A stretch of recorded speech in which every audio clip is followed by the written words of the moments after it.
show. Guys, before we begin this podcast, I want to remind you once again that we are brought to you by Manscaped. Manscaped, thank you so much for keeping our trims pubed, for looking after our hogs, for making sure that our dongs are looking fresh and clean.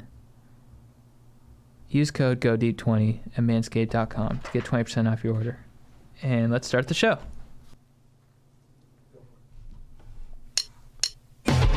What's with deep? Going deep. Chad and JD. Ooh, yeah. Call me Tony and start the car. What's up, Stokers? I like it. You like that? I like Dude, it. I improv it, whatever comes to the dome. I'm all for it, dude. I like your guys' intro is like short and to the point. Yeah. Some of them are too long, and you're like, do I got to take Molly for this shit? Like, that's just straight in. Boom. Little key bump of that dopamine for the brain real quick. Tony, cars, engines. I've been watching Sopranos. Yeah. I drove here. That's what's on my mind. Letting people know up top. Hell yeah. Appreciate it, dude. Glad to be here. Yeah, we got T-Wall. Got my compadre, Jean Thomas. What up? Boom, clap, Stokers. Oh, And- shit. Was that off the dome or no? No, I say that every Oh, time. fuck, dude. I was gonna say that. Now I got to come in here hot with something tight. Yeah. Like, Do you have a phrase that you start snap, yours off? crackle, pop, baby. Nice. I Oh, don't. right, yeah. That's Yeah. Rice Krispies, but I The should. sister Nah. of Zip Zap Zop. Yeah, dude. Improv. Did you guys Yeah. do improv classes? Yeah. Yeah. What were your thoughts on them? I Why loved am I them. interviewing you guys? This is your podcast. I gotta leave. Anyways, I liked No, him I a dig it. lot. I like meeting the people there. I thought it was hit or miss with the teacher, like the coach. Like Oh, you sometimes, beefed with your teacher? sometimes Why? they'd just be like, I don't think that was a good choice. I was like, I mean, you were on one episode of It's Always Sunny in Philadelphia. Like, I don't think you have that much credentials to like lean into me like that. Oh, nice. Like just one episode. But you know? would you voice that, or would you just kind of feel that? I would feel that, and then I'd be like, oh, okay. I mean, yeah, I see where you're coming from. I see where you're coming from. It's like a passive aggressive way to be like, I don't agree. You know what I always thought was interesting about the audiences is they're much more supportive at improv shows. There's a lot more Yes. clapping, but it's kind of like a frightened clap. Yeah. Where it's like, we need to support each other and we're having fun. Ha ha ha ha. It feels like a school play where it's like friends and families in the crowd a little Yeah. bit. Did you bring friends to like the graduation shows? Well, I never made it to the graduation show. So. Oh, do your... Yeah, I I got kicked out of a UCB one. They're like, you missed your third one. You're out of here. I'm like, I paid like $500 for this Dude. shit. Yeah, sorry, I was hitting a fucking open mic in a coffee shop, all right? No, I did like just the classes, so like I never got to perform improv. So I don't know, no hate on them, but like there's some really successful people in it, but it just wasn't for me. I remember I asked the teacher one day, I was like, how can you practice improv outside of improv? Because stand up, you hit mics and you write and this and that. They're like, the guy was just like, live, eat, and breathe improv. And I was like, what is that? Is that a fucking t-shirt slogan? Like, how am I supposed to do that? Yeah. Just like doing space work at a coffee shop. I'm like, can I get more creamer for that? Well, that was my ish with the... I bailed after I did like UCB 1 and 2, but then I bailed after that because I wanted to practice. Like I wanted to do practice, and they're like, "Yeah, you guys set up with a coach," but then people in LA are so like fickle that I just couldn't get any consistent practices. Yeah, we got like some like shit practices going, but we had a private coach, and the coach would literally just come and be like, "Yeah, that was good." And you're like, "All right, well, we got to." It was always funny when they needed to get paid too. They'd be like, "Hey, I'm gonna go to the bathroom real quick," and then we'd all put our money together. Yeah. I'll be right back, but yeah, you can just like leave it on the table. They felt uncomfortable about like the commerce aspect. Yeah. I mean, they know what they're doing. They're like, we're just gonna just say yes and no real quick, mainly yeses because it's improv out here, and then just get 150 and get the fuck out of here. Right. Where are you from? Ventura County. Oh, you're from Southern California? I'm from out here. Yeah, I grew up in Camarillo. Do you know where that is? I think so, yeah. Yeah, it's just like literally in between Santa Barbara and Los Angeles, like right in the middle. Nice. So, dude, what's that comedy club? Ventura Harbor. Ventura Harbor Comedy Club. That's my hometown comedy club. I started there when I was 17, dude. That's a legendary spot for me, at least. Yeah. But it's like a lot of LA people will roll out there because it's like an hour and a half drive. It's not too bad, and it's like it's a good club. It's like right out there. And then Levity Live opened up like 5 minutes from there, which is tough. Yeah. Because their first weekend was like Marlon Wayans, David Spade. And they're like, this guy who was on Comic View in 03. You know? Yeah. So, but it's a legendary club for me. I started out there. How'd your set at 17 go? What did you talk about? Honestly, it went good because there was family and friends in the audience. My second set, not good. But so the first set, like I took a comedy class when I was like 17. Were you a virgin? In sex or comedy? Sex.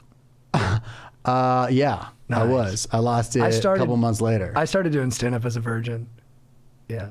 And then what happened? I at some point I had sex. Were they correlated at all? Well, I just remember everything I would write, everything I'd write was just about bro relationships, because that was what I knew. I would never write anything about girls because I was like, I don't know anything. Yeah, my first set was like 3 like one-liner like topical shit, and then I did a story about how I got my car taken away because I got a speeding ticket coming back from the beach, and then my parents took my car away, so I only had a skateboard, and then I got a helmet ticket for not wearing a helmet by skating past the school, and then I had to go to a courthouse and show the judge like my helmet in front of like a bunch of other cases. And then this is like Oxnard, which is like kind of like a little bit tougher of an area. And there was dudes like, yeah, I'm here for Grand Theft Auto. I'm here for like, you know, like literally like trying to stab somebody. I'm like, yeah, I got a helmet.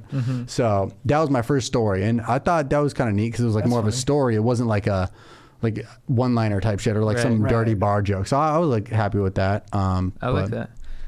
Yeah, it was cool. So yeah, when I started off, I just went straight dirty because I got think everybody does though. Yeah, because you know it works. Yeah, and I was just out of college, and I was like, what's funny to me and my friends? It's like porn and huge jizz loads, and that's like what I talked about. But Dude, they go hand in hand. Yeah, I was like, snowstorms are just God just blowing loads on the earth. But I still I thought think that was like would a breakthrough idea. That would hit to this day, to be honest. I was a little That's true. racist Dude, too. I I did got some a lot- racist stuff Oh, too. really? Yeah.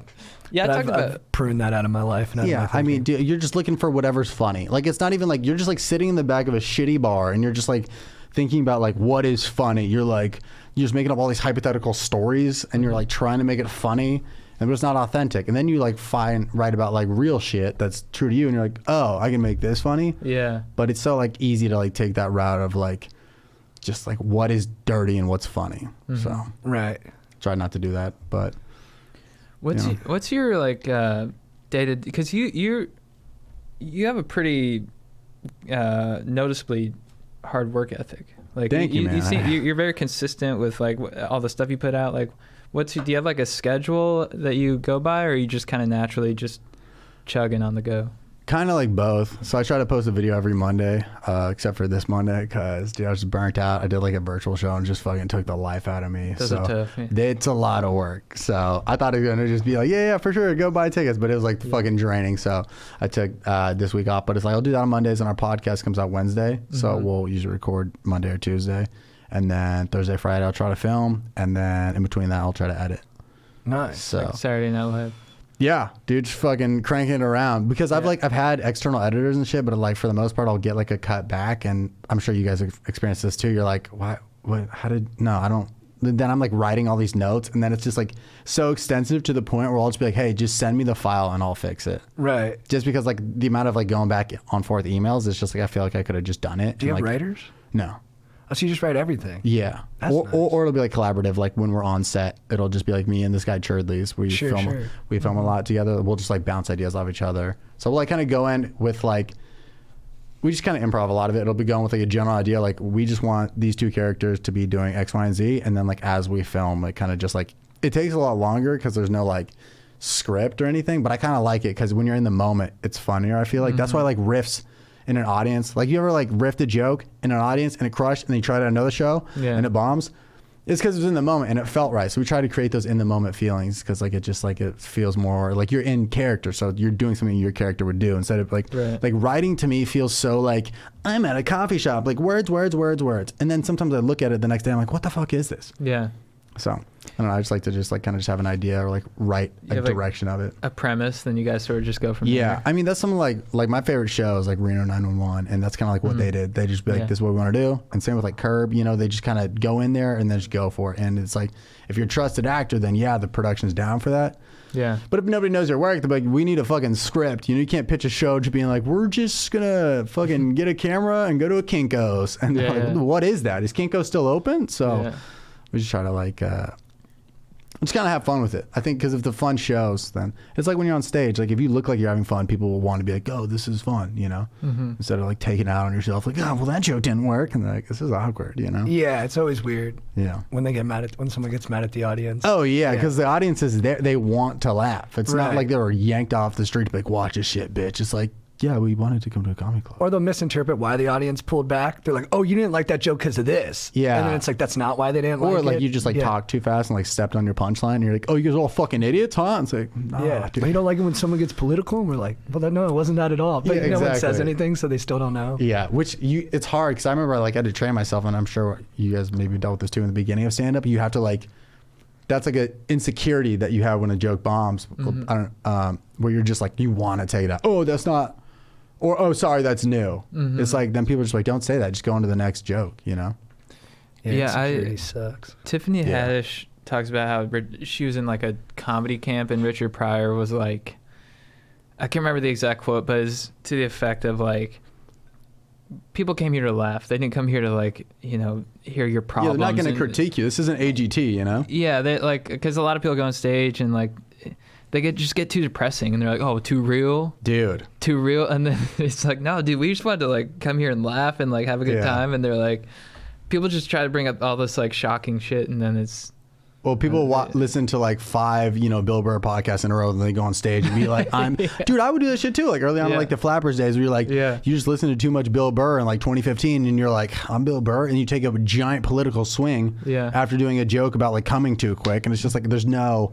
Who is this guy you're doing on stage right now? The audience just doesn't believe you're smart enough, and they're probably right. Yeah. It was also just like, what, huh? Like you got to be a respected guy, or at least like have a good premise and then back it up immediately. Right. You know. Or Patrice O'Neill. Like if people listen to a lot of Patrice O'Neill, they go up there and they're like, "Here's the thing about women. A lot of them are sluts," and you're like, "Whoa!" You're like slow down. Bold take in 2019. And then they get insecure and they're like, "Oh, I mean, I don't actually." Then they backtrack. They're like, I don't actually mean that. That's the thing. That's what I was saying earlier. If you look like you're having fun on stage, then people will be having fun with you. But if you look like you're not confident about your material, they'll be like, bro, you can't be just throwing bold statements out there like that. Yeah, the pilot has to say he's going to land the plane. Correct. Yeah. Wait, so where'd you go to college? San Jose State. Oh, nice. Bay Area, baby. What's their mascot? Oh, yeah, you were right down the street. Spartans. Nice. I feel like half the colleges are just like, Spartan, ?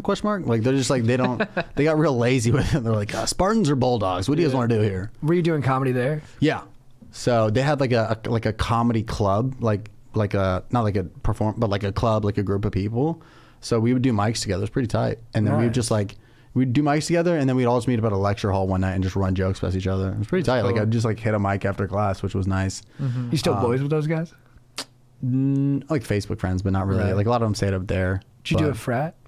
I did, yeah. So that was also a big plus. I was in a fraternity, and I had a disposal of like 50 frat dudes who were always down to come to a show.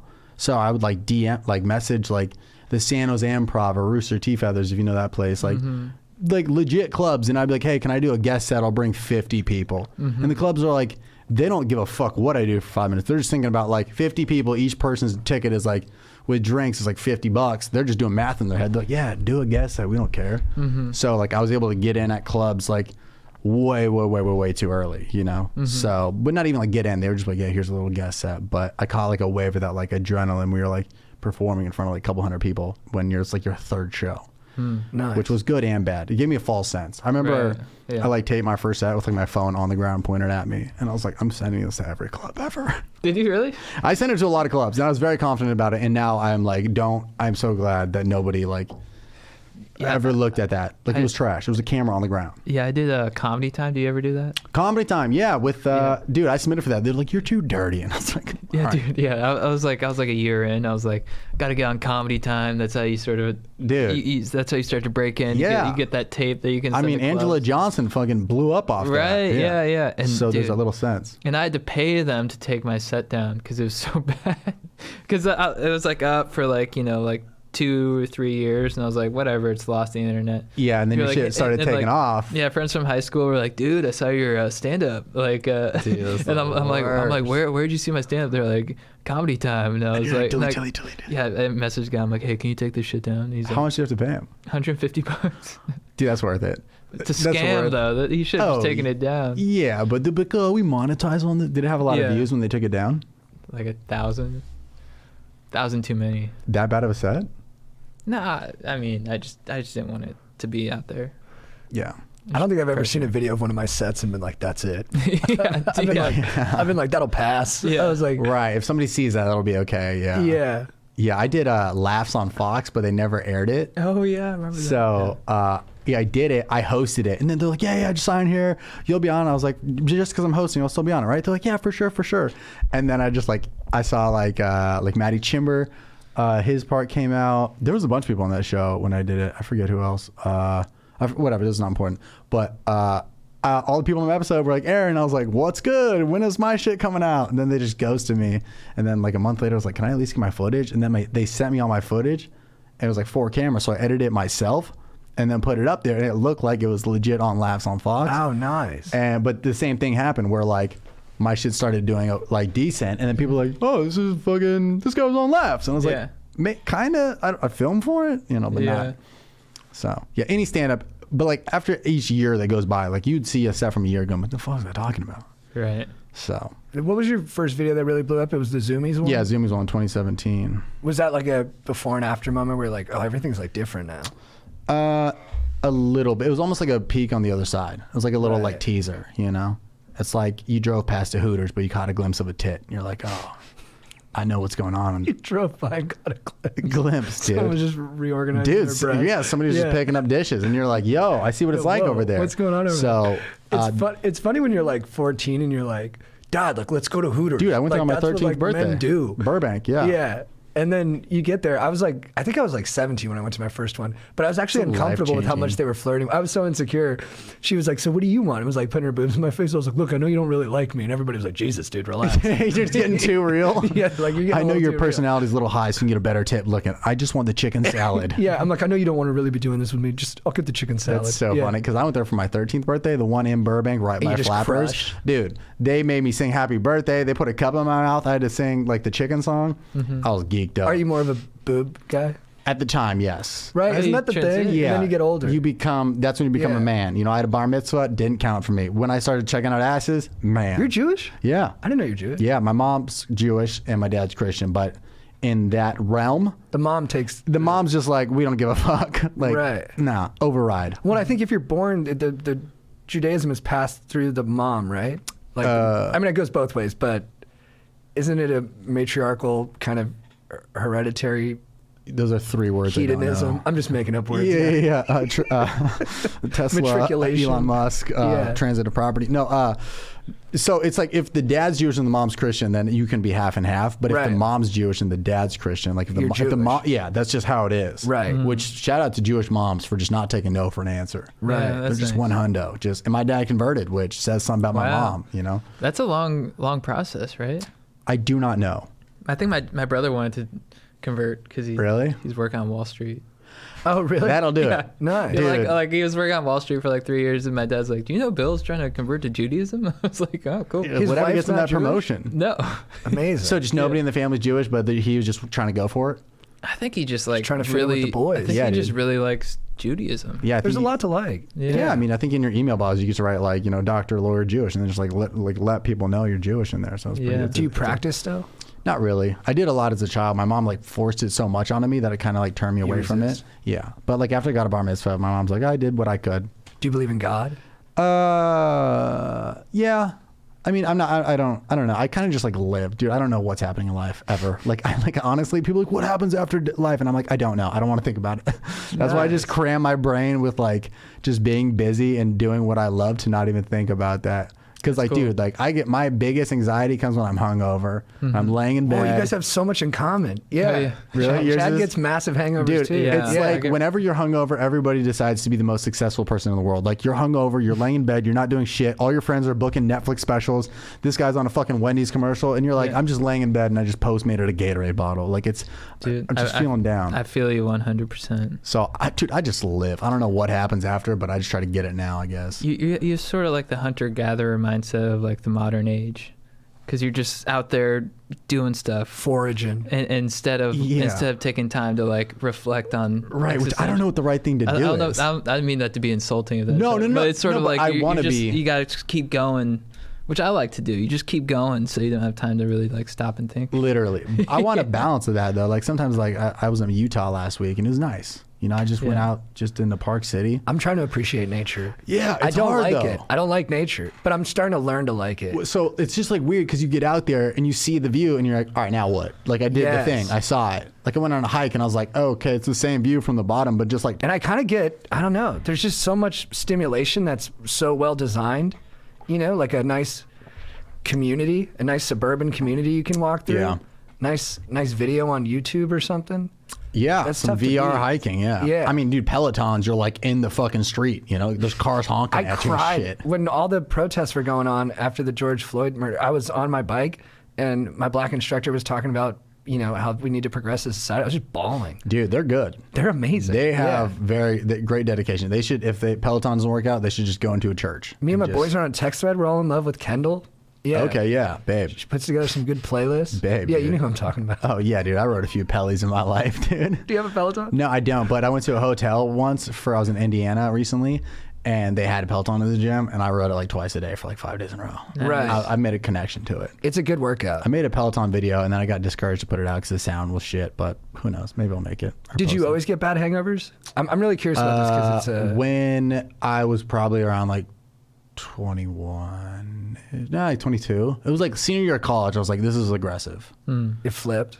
Yeah. Yeah. But there's only like, when did you guys start drinking? Because I feel like you get only a certain amount of like get out of jail free 15? passes. Okay. Yeah. I was right around that. I was like 8th grade going into 9th grade. 15. Yeah. My like junior, senior year of high school, we were like drinking like every weekend. But I think it was just like, but with those, you would get blackout drunk and then you'd wake up and be like, oh, I just need a water, and you're fine. But that's not the case. Like you're always fine, you know? Right. But I think you only get a certain amount of those. Because like I had friends in college who didn't start drinking until their freshman year of college. And those guys like still don't get hungover today. I don't understand those people. Because I started when I was like 18, really getting after it, and and then once I got to like 20, 21, 22, I was just, and I always had like this sort of like existential crisis every time I got hungover, but not as bad. But then it really peaked at 21. Really? Yeah. Yeah. And now it I do comes every in time. quick. Yeah. Quick. That's why I have to like occupy myself. Like when I'm hungover, I make it an effort to be like, I'm gonna go to the grocery store today. Yeah. Grocery store, do my laundry. Just always like just cramming my brain with like activities, so I don't have time to just be like zoned out. Yeah. Yeah, as long as I'm around people, I'm okay. I'm just so extroverted. I feel that. Yeah, I just have to make sure, like, in the morning, I just don't stay alone. Yeah. Yeah, that I go, like, see somebody. That's solid. That's good advice. That's also, yeah, because like in college, I lived in the fraternity and I never felt really alone or a hangover because like you walk down the halls and there's just 30 dudes being like, guess what I did last night? And everyone kind of is like, I'm hungover, too. Yeah, There's, like, a you're on the communal same, aspect to exactly. it. And Yeah. you go get a fucking bagel and a coffee and you're like, wow, this is great. We should live like this forever. Who are your, like, comedy inspirations? My favorite special that like sparked my interest early on was Nick Swartzen's Seriously Who Farted. Have you ever seen that? It just like resonated with me because he was a guy and everything he talked about was like very bro-y and I just related to it. And I was just like, this is like what I could see myself talking about. Yeah. So that was like the first special like that I watched that I was like, dude, this is like legendary. And I Yeah. was probably like 17, 16. I don't know. I forget when it came out. It probably came out like 10 years ago or something. But yeah, I just remember watching on Comedy Central. I'm like, this is my favorite. Yeah, it was so good. Do you Yeah. know him now? We met at the Comedy Store one time, and yeah, I mean, I think we're like cordial with each other, and we like follow each other, but that's it. But it's not like, what's up, dude? Sick fucking boomerang you posted today. Do you ever think about just messaging him, like, hey, bro, you want to I said happy birthday to him, and he didn't respond. So. Oh, he didn't? No, Damn. but hey, birthdays are a tough one because they get like 50. Right. Dude, certain shit like that is weird because certain people will like follow you. As you guys know, you guys probably have some like random people who like follow you, and you're like, what? Do I DM them? And then you like DM them, and they're like, for sure. And you're like, I thought you loved me. You follow me. That means you're like the homie. Yeah. Just I like started DMing people, though. Really? Once COVID happened, I was like, why am I worried? Yeah. Like, there's no point. Like, the whole world's going to end. So I just would be like, Rory Scovel, I'd be like, hey, dude, big fan, good work. Yeah. And then, like, a day later, he'd be like, hey, thanks, man. I was like, nice. Yeah, when certain people like Macklemore followed me out of the fucking Macklemore blue. followed you? So out of the blue, yeah. Whoa. So there was a picture the other day that like popped up on air of like him like with his hair looking all crazy, and then I went to go show it to somebody. I clicked on his profile and I was like, follow back, and I was like, what the fuck?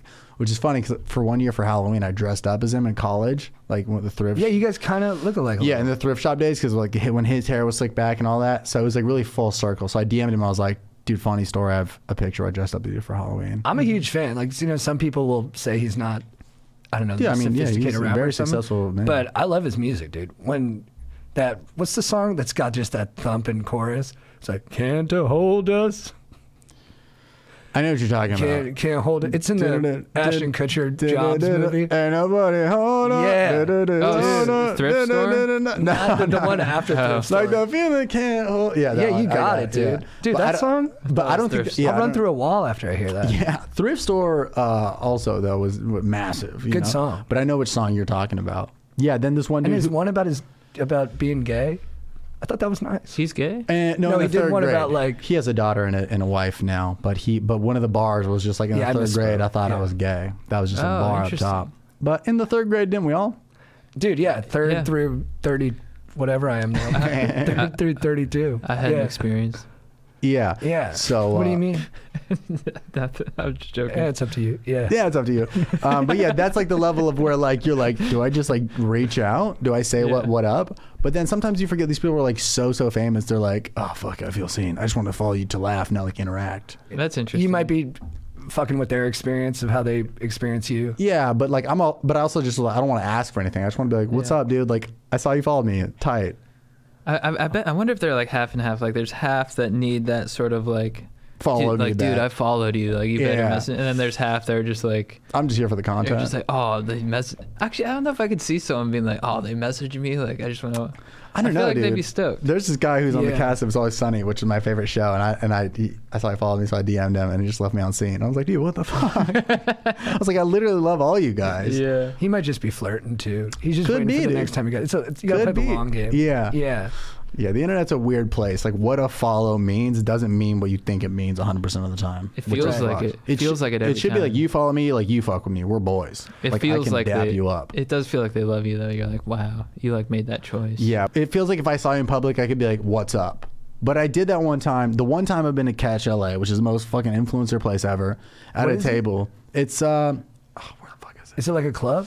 No, it's like a rooftop restaurant, but it's just some like dumb bougie shit. But it's like Nobu, but on a roof. So Fuck. But it was like it was like Marshmallow was there, and he's at a table with a bunch of these people, and one of the dudes there followed me. And I was- No. Did he have his head on? no. So it was like his like I knew who it was based on like he's some other DJ, right? Right. But I knew who that was before him. So I go to say what up because I literally did Marshmallow's cooking show on YouTube, right? And I was like, "What's up, man?" He's like, "Hey, like a fan," but he didn't want to be like outed. And then I was like, "We follow each other," and he's like. And I was like, I'm gonna just go to the bathroom. Yeah. It was really awkward. Well, he's a very unique one too because he like Yeah, he didn't want to be like, who does he think I am? So, I don't know. that was like a Nick Cage you just did. Could be. Who does he think I Who does am? he think I am?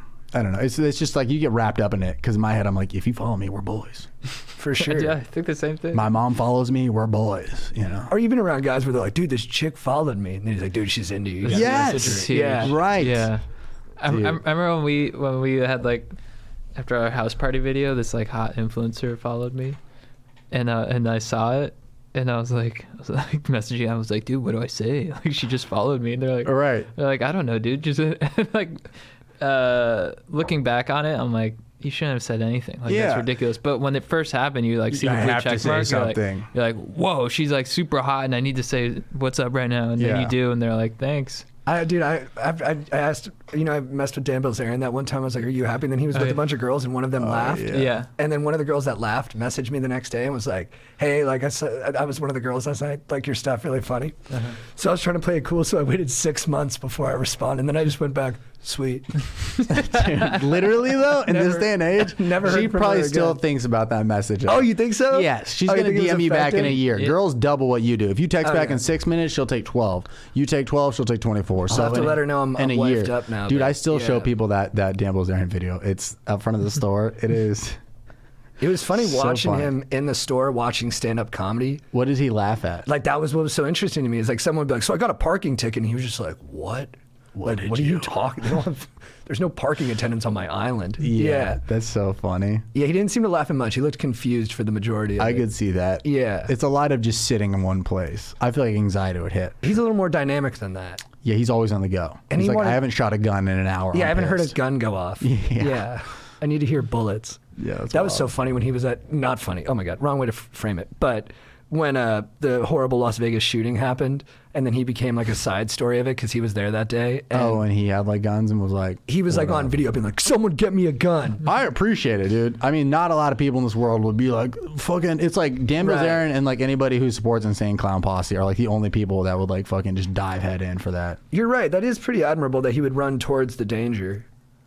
It's wild. Have you been in many fights and stuff like that? I've been hit, but I've never been in a fight. Who hit you? A bouncer in college one time did. Yeah. Really? Dude, bouncers are out of control. Dude, I didn't. Well, the thing is, I didn't know that they could hit you, and I was in college, $2 Tuesday, which makes sense. Mm-hmm. But so how bouncers would kick you out in college, and I think this is everywhere. They'd be like, "Hey, man, can I have a word with you outside?" And I knew what was happening, but I'm like, I'm playing it cool, right? And he's like, "Yeah, just come this way." And I was like, "For sure, for sure." And then he's like, "Yeah, let me talk to you." He opens the door. And then he kind of like pushes me out, and then he goes to like slam the door, and I catch the door, right? Hero moment. And I fling it back open like, nah, I'm getting back in this bar. And then he does like a flinch at me, and then I just go, what? And then he just winds up and bah. Dude, that's clock so me. I have like, funny. if you look at the right like shadow, there's like somewhat of like a scar right here. Oh, he busted you up a little bit? It was blood, yeah. Oh, no. And I left a voicemail at the bar. It's so embarrassing. I remember I called, nobody answered. I was like, I'm gonna fucking he had me. And then all they have to do is like, yeah, he's drunk. I was like, ah. It was just so funny. The next morning, I was like, why did I leave a voicemail? That's hilarious. I'd love to hear that. I would not. I tried to get into a Vegas strip club when I was 20, and they took my boy's fake ID right in front of me, so I just peeled off and was like, I'm out of here. Yeah. And then the bouncer was like, show me your ID, show me your ID. I was like, I'm not coming inside, dude. He's like, show me your ID. And I was like, no. And he's like, show it to me. And I was like, dude, I'm not going to show it to you. But then I got cocky. He was like kind of huffed out. He was like, okay, there's nothing I can do. And I went, that's right. And then right when I said that, he went, bang. Dude, and they just look jabbed for me in that. the throat. And I dropped to the ground. I was like, oh, oh, Yeah, oh. they look for those fire up Yeah. words. They look for those keywords that's like, oh, I can legally beat his ass now. I think that's what it is. That's right. Top tier. And then my friends picked me up, and then he was like, I didn't hit you. And I was like, you didn't hit me. And then they were like, all right, you can leave now.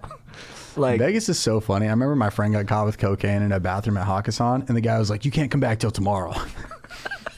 Really? Just 24 hours to be like, Yeah. not tonight, but tomorrow. Yeah. I got banned for bringing weed into that place. They ban you. But then the promoter, I was like, you know those guys who help you get into clubs? Oh, yeah. He was like, bro, it's not a real ban. I'll get you back in an hour. And I was like, no, I'll just go somewhere else. You I was brought like, weed to a club? Yeah, it was That's aggressive. I brought an edible in my pocket, and then I always try to be honest. They caught me, and they're like, what is this? And I was like, weed. They're like, stay right here. We'll be right back. Yeah. And then they walked me outside. They're like, you can't come back for a year. Damn, I would not want to be on an edible in a club. I don't know if I could, dude. Sometimes it backfires. Sometimes Yeah. it gets sideways on Depends. you, and you get freaking out. But sometimes it can make it all like you can just zoom out of what the experience is and be like, this is just insane in kind of a fun way. Yeah. Do you guys smoke a lot? I do. No. I went 7 months without, but lately I've been smoking a lot. Yeah. Word. Do you? I go through phases, yeah. Yeah, same. Whereas I like it because it's like a new perspective. I feel like if I have like creator's block or like writing or something, or sometimes I just like smoke and just let my brain go wherever. And usually out of that, I'll come up with a few ideas. Some are trash. Some are like, oh, this could be a thing. But I like it because it gets me out of my head. It feels like I'm hanging out with somebody. different I'm like, person. yeah, exactly. Yeah. I'm like riffing with myself. Yeah, I think what happens to me when I start to do it too much, it just changes. I have a new reality. It's like my weed reality, and then I forget what my normal reality is. Yeah. Where I'm like, I'm like, oh, I always feel like this. I'm like, no, you always feel like this when you're on weed, but that's Yeah. not actually how you would normally feel, and that's when I got to switch it up. But I actually microdose shrooms today. So, Okay. Like before this? Yeah, Do you feel it? I feel a little bit of something. Oh, you yeah. do? How much did you eat? Like a stem and a half, and like Okay. half a cap. Yeah, Yeah, people are big on that microdose life. it's my first time trying. Oh, really? Yeah. Nice. Yeah, I heard you can get little like pills. Oh, really? They grind it up. Yeah. To the But- kids out there, though, be safe. Don't start doing this. Yeah, to maybe 2-year-old. don't microdose. Yeah, don't do it. Wait till you have a 401k and then Yeah, you can microdose. I'm in my 30s. There you go. I don't know. Felt rhythm-wise like it was. Yeah, somebody I was else's. Yeah. Yeah. It felt like somebody was going to be like, good. Where do you... Yeah, I don't know. And at San Jose, were you in a frat?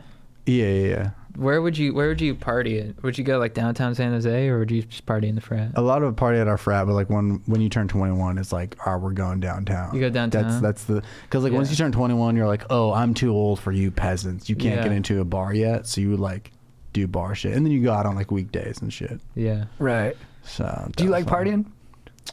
partying? I've only seen you at one party, and it was we were at a Chain smokers. Chainsmoker's birthday. And then I had to bail yeah. it. Dude, you were pretty fucked up. You don't. I remember. was hammered that day. But dude, you were killing it. Yeah, Thanks. you were. Yeah. Was I? Yeah. You were What was I the, doing? you're the Naz lady. You were making out with someone. Oh, turn up. Hell yeah. Dude, I remember that. Yeah. We're like, Trev. Yes, I do remember that. I turned around and you're just like sucking face. I was like, nice, Trev. I know. I think literally we were like, oh, dude, look at Trevor. There's over nothing there. tackier than just being that drunk makeout. No, I thought it was awesome. There's nothing tackier, but it's enviable too. It's very enviable. Yeah, I remember that was two-sided. the Dan band was there, right? They were playing. yeah, I think that was so. so cool. That was really neat. That got you yeah. erotic. Yeah, because I was drunk and I was like, it was this fucking random guy in a car mechanic. He goes, oh shit. Yeah. But yeah, dude, I remember that because that party started in the daytime.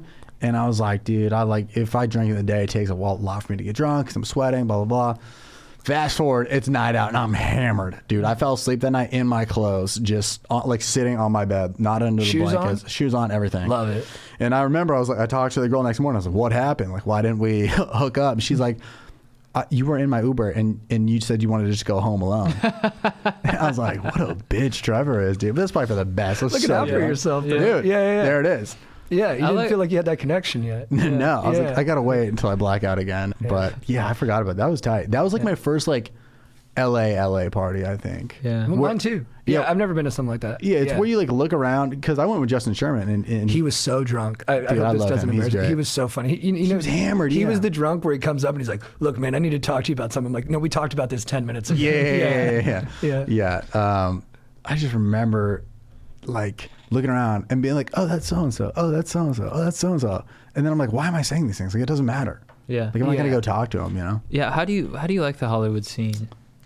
Like, because personally, we've been to like that party and stuff, and I'm like, it's like a novelty, but Yeah. it's not like, it's like, sort of like I kind of always just want to go back to my crew. Yeah, well, that's the thing. I think if you're with people you enjoy being around, it's dope because you're Yeah. having fun at a social event. But if you're by yourself or you're like, sir, it just depends on the group you're with, really. It's like, because it's fun when you know people. Right. It's like, I remember coming to open mics when I first moved to LA and you don't know anybody. You're like, this isn't fun. Like, Yeah. I'm doing Yeah. jokes, I'm bombing, I'm going home. But when you start to go to mics and you would see people, like you guys, I'd be like, oh, fuck yeah. Yeah. These dudes are here, And then it's like, the more people you know at a place, the more fun it is. So Yeah. like in the beginning, it's like weird. But then we go to a Hollywood event and it's like, oh, dude, I did a video with that guy. Oh, fucking, I met, her at blank. So Right. it starts to become fun. Right. I like being a tourist. I don't think I'd ever want to be like a resident where I'm like always going to those things. But like, Yeah. we went to another one. We went to like Demi Lovato's Halloween. I was the first one there. Okay, Because flex. Sure. I was worried we wouldn't get in, so I showed up first by like 2 hours. Really? Yeah. And then I ran into What'd her, you which was do? really nice. I just hung out, dude. I just went by the bar and I was like, Yeah, you're a very sociable person though, so it's probably easy. yeah, it wasn't that. I was feeling myself that night. I was feeling really Yeah. good. You have those nights where you're just like, dude, I think I got it tonight. I Yeah. think Demi Lovato's my wife. Yeah. yeah, right. Yeah. Damn, that's Yeah. tight. Yeah, but I think. Sorry, Demi. I know you're going through a hard breakup and stuff too. But I'm also here for you 2 Yeah. hours early. I think what you're saying is true. It's like you go to a few of those and they go, oh, you guys are there, right? But if you see the same people every time, it becomes to be like, oh, this person lives for these moments. Yeah. The Tao, we'd always do. Tao was a great mic, Oh, dude. yeah. I loved it. It was like the closest. I think it's That Tao. look. Dude, you know what's funny about those Dude. mics too? Is it was the collision of like personalities. You know what I mean? 100%. You'd have like a few like super prim and proper people. Yeah. You'd have a few psychopaths, and you'd be like, how are these things gonna? Right, you would get somebody interact? who got like Yeah. dared at their office to do stand up. They have 3 other coworkers, and then you get Jeff up there, who I love watching go up there and Yeah. just fucking lay into it. Carousalis. He's like, Yeah. they unfairly send people to war and then they die, and then you pussy artists talk about nonsense about your frappuccino's Yeah. not made right. I just remember You're he'd always be talking about roofing and being on a roof and like falling off a ladder and talking shit, and he'd like Yeah. point at people and like talk shit. Yeah. yeah, but- like if you didn't do that kind of work, you just thought you were like Oh, yeah. biggest bitch. Yeah, he'd but it'd be you funny. You ever fixed a roof bar? Yeah. I'm like, nah, dude. There's no men anymore. They don't know how to fix a tire. I've been in 8 firefights. God Yeah, damn. and then the next person going up would be like, "So my cat purrs a little too loud." And then- Dude, I would hate following carousels because you'd be like, you're just a fucking white boy. Like, yeah. I'm like, yeah, you're right. But then you like come on his side, and he's like, "All right, you're good. You're safe." yeah, I know. He's yeah, a I know. sweet guy. Yeah, he really It was is. a good He is mixture sweet. though, Yeah. because the owners would be in the back, be like, "Well, we kind of want your $5, so just like just chill a little, like, but the Right. group, like, they wouldn't turn anybody away unless it was like crazy insane. But like That's that one was a true. little more off the map. So then you'd find the Marty's people who would find out about that and be like, yo, I'm about to turn this bitch to a 10. But yeah, I like that Mike, 'cause it was like honest, his feedback is dope, and it was like you started to see a lot of people that like Good balance. Yeah, I remember seeing like you Yeah. guys there, and Maddie Chimber was there a lot, and like Yeah. just like random people who are like still doing it, which is tight to see those people doing it. It's the only mic where you could actually get audience participation. Yeah. Where you're like, okay, this is a mic where I can go to where I think people will be laughing. Yeah, they would laugh. That's true. Yeah. It was always a good room. Yeah. No, I liked it. It was definitely a commitment though. You had to get there early, sign up, wait, go get food, come back, but like that was like you'd spend a couple hours doing that, but Yeah. it was worth it, because if you left there feeling like you crushed, you're like, whoa, should I shoot a special at that place, Yeah. So I always think shooting a special in front of just a couple people would be more preferable for me. I think? Like, yeah, like I don't know. I see people doing it in like front of 1,200 people, which is that's an just option. insane because there's no like read on like what's happening. That's what I mean. Yeah, it just feels different than regular stand-up. Yeah, I feel like something like the size of the OR would be great because it's personal, there's connectivity, and it's still like when a joke lands, it's loud as fuck. You still get a big laugh. Exactly. Yeah. But like when Bird is in an arena, I'm like, how do you you're not connecting with anybody. But I mean, he's just so funny that like he doesn't need that The feeling. material stands alone. He just yeah, exactly, and that's really what it is. He's a fucking professional. He just talks, and then the audience is like, we listen. But I like to be like feel like the zone that I'm in. Right. Wait, so are you doing drive-in shows right now? It's a mixture of all types of shit. I've done outside shows, or I'm going like out of state to do clubs that are like half capacity, which those are great because any comedy club that's like half capacity but seated right, like not like, because if it was usually half capacity, it would just be up front. It'd be like no like back and forth of like the laughter, but like with this it's dope because it's like they seat it fully, but there's gaps in between tables, so it's just like it feels like a normal show. So it's been really fun to do it. But you got to go to states like Wyoming or like Wisconsin and like Indiana to do it. So, but it's tight, and then some outside shit. What about you guys? Nah, no stand-up. We haven't done any stand-up in like 7. We're doing a show like November 14th. 14th in San Diego. Whale's Vagina. Yeah. Oh, what are you guys doing for it? I was just down in San Diego, and it was like there's this beach show that I was supposed to do, and then the cops just like drove on the beach, and we're like, Really? no, yeah, Really? Wow. yeah. It was That's pretty exciting. That's good. Did you think about like leading a revolution, like standing up to the cops? With no, I was like, we should have said it was like memorial, but like, dude, this is for the dead homie, and then they're like, oh, this is awkward. They're like, sorry, we're shutting your show down. You're like, don't say sorry to us, say sorry to Kevin. And then we just point at the sky. Oh, that's a smart move. We should have, but then they Yeah. didn't. But Just start chanting a random name at cops. Kevin. yeah, Kevin. exactly. Like, what's going on? Yeah, here? Kevin died because he was hit by a cop car, but that's fine. We'll shut it down for you guys. Yeah. Where are you guys doing your show? I don't know. It's a drive-in one, right? Yeah. Are How you guys? do they laugh? Did they honk? I've done a few driving ones. It's awkward. So the best advice I got was for Dave Williamson. Yeah, he was doing Burt Kreischer shit, and he's like, just look for or like listen for like pockets. Like if there's a car up front that like laughs a lot, just judge all your And by set laughter, based. you mean honks a lot. Well, sometimes they have their like windows rolled down, so like that's kind of like, or they'll like sit on their hood because each car is like located like a certain area, so they like sit outside and like. But I also did one that was just horns and honking. It's weird, but you also just like I you think just do it. You could play with that a little bit. A little Be bit, like, yeah. "Dude, nice honk." Or oh yeah, like you honked. You just get fucking heckled by a Civic, and it's Yeah. like everybody gets that it's hard, Yeah. So I thought it was. Are you guys doing like 1-on-1 or like a 2-man show? One-on-one. Nice. But we're gonna pull up in Chad's lifted Ford Ranger onto the stage. That's fucking tight. Yeah. Yeah. And you guys are obviously headlining it, yeah?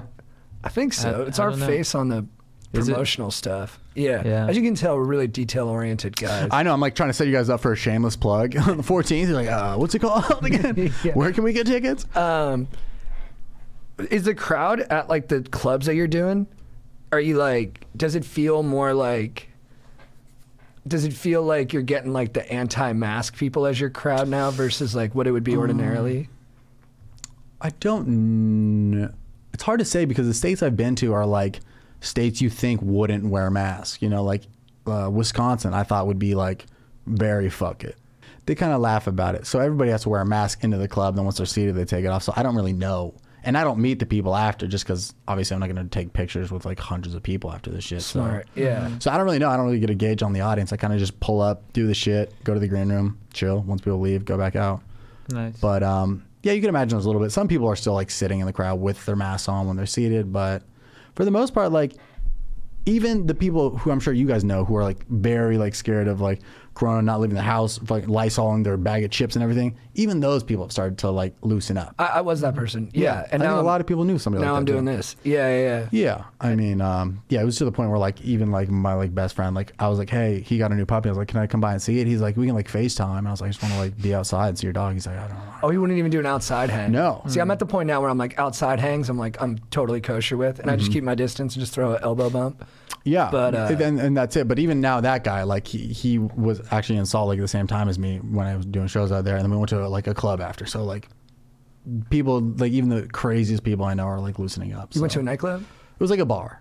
Nightclub's such like an antiquated term too. It is. You think of just like One Oak and then European techno music. Yeah, like exactly. Have you guys ever seen Super Troopers? Yes. When they're pulling up in that song, beat bom boom ba beam bom boom boom bow wow. That one. Dude, I just got into the groove. Dude. I love that Holy song. Shit, man. Yeah, it might be the microdose. Holy shit, dude. Yeah, that was different. Yeah. But yeah, I don't know. I'm just waiting for like Southern California shit to open up, I guess. But like people are running like bootleg shows right now. It's really funny. Dude, I've been rallying for Disneyland. I've been hitting some protests. And Disney? I want Disneyland to open. Dude, I saw a picture on like Twitter the other day. There's people like boycotting out front. They're like, Elsa says open up, and I'm like, this is hilarious. That's me. Is that you? I'm out there, dude. Are you guys gonna do Mickey ears? Really? On an Apple box, fighting for my rights. On an Apple box. Chad didn't want to be filmed because he was so emotional. Wait, did you actually do it? Yeah. And he was so emotional. He was like, don't film me because it's too much passion. I feel that, dude. Yeah. Yeah. And I, Space Mountain needs to open. That's what I said. Did you guys do a video for Disneyland? We're gonna. You definitely should. But we need Chad to like get it. Yeah. Feel it. I can't. It's there's few things I cannot be lighthearted about, and at this moment, I just can't be lighthearted about Disneyland. I feel that, man. It's a big one. They are open though, right? Or no? No. Where are people? I'm Disney World, maybe in Florida. Florida's just fucking open. It is open. Yeah. Florida's popping off, dude. Florida is open. Florida's like, we're doing comedy clubs at 90% capacity. I'm like, just do 100. What is the fucking 10% gonna save? Right. You save a 2-top in the back. Yeah. What's a 2-top? Table. Oh, nice. Sounds like a tube top. It's good jargon, dude. 2-top, yeah. Yeah. Sorry. You're throwing out like film jargon. I was just throwing out like table jargon. I love it. Are you starting to get more sort of like? Do you have like a writer now? When you go to like what I demand in a comedy club. It's just like I literally just be like, can there just be iced coffee? Iced coffee. Big coffee guy. Love it. Nice. All about it. Because I'd rather go up on stage like hungry, haven't eaten in hours, than just riddled with caffeine. Because I hate eating before. Or like it slows you down. It slows you down. You just like feel. There's nothing worse than feeling like a bacon cheeseburger in the back of your throat when you're being like, America's crazy, huh? And then it's just like, why is performance better when you're a little hungry? We did a city council speech like a week ago, and I ate a big fat Godmother sandwich beforehand, and I was like, oh, I don't feel like talking anymore. I think it makes you more focused. Yeah. Your body's just not... Heightened senses. Heightened senses, because if you... to get into like the whole like intermittent fasting thing, when you eat, that sort of... all your energy sort of goes towards the digestion, and sort of your body's like signal to like relax, like, all right, focus on digesting the food. But when you haven't eaten for a while, your body's a little bit more alert. Like, I can see. I need to get this food. It's rest time. Yeah. After you eat. Yeah. Second I eat lunch, I'm like my whole day is fucked. Yeah. What do you diet? Not really. You eat ice cream a lot? Sometimes I like ice cream. I had ice cream last night. Yeah. What about you guys? Stuff. What's your guilty pleasure in the sweets? I like ice cream. Yeah. I like chocolate. I like ice cream. Solid, dude. I love all that shit. I just never outgrew it. Chips. I love tortilla chips. Okay, good tortilla chips and salsa is great. It's the best. You go to a good like Mexican restaurant, and they have good salsa and chips. I'm like, fuck the burrito, dude. When we're Southern California guys too, it's kind of in the DNA. Yeah, 100%. How do you guys feel about California burritos? You guys on deck? I mean, French fries? Yeah. Big fan. Yeah. Great. I was just, San Diego. The show got canceled, but I got some fire tacos, so I was like, I don't even give a fuck about the show getting canceled anymore. Last time I went to San Diego to get tacos, I went to a place that wasn't that good. And I was like, what are the chances, dude? You got to just call the owner and be like, shit, dude, you got to move to like Escondido or something. You're an embarrassment to Encinitas. Yeah, dude. I was like, get out of town. Get out of here, dude. Holy shit. You ever had Wiener Circle? Wiener Schnitzel? No, there's one in Chicago. It's called Wiener Circle. It's like iconic.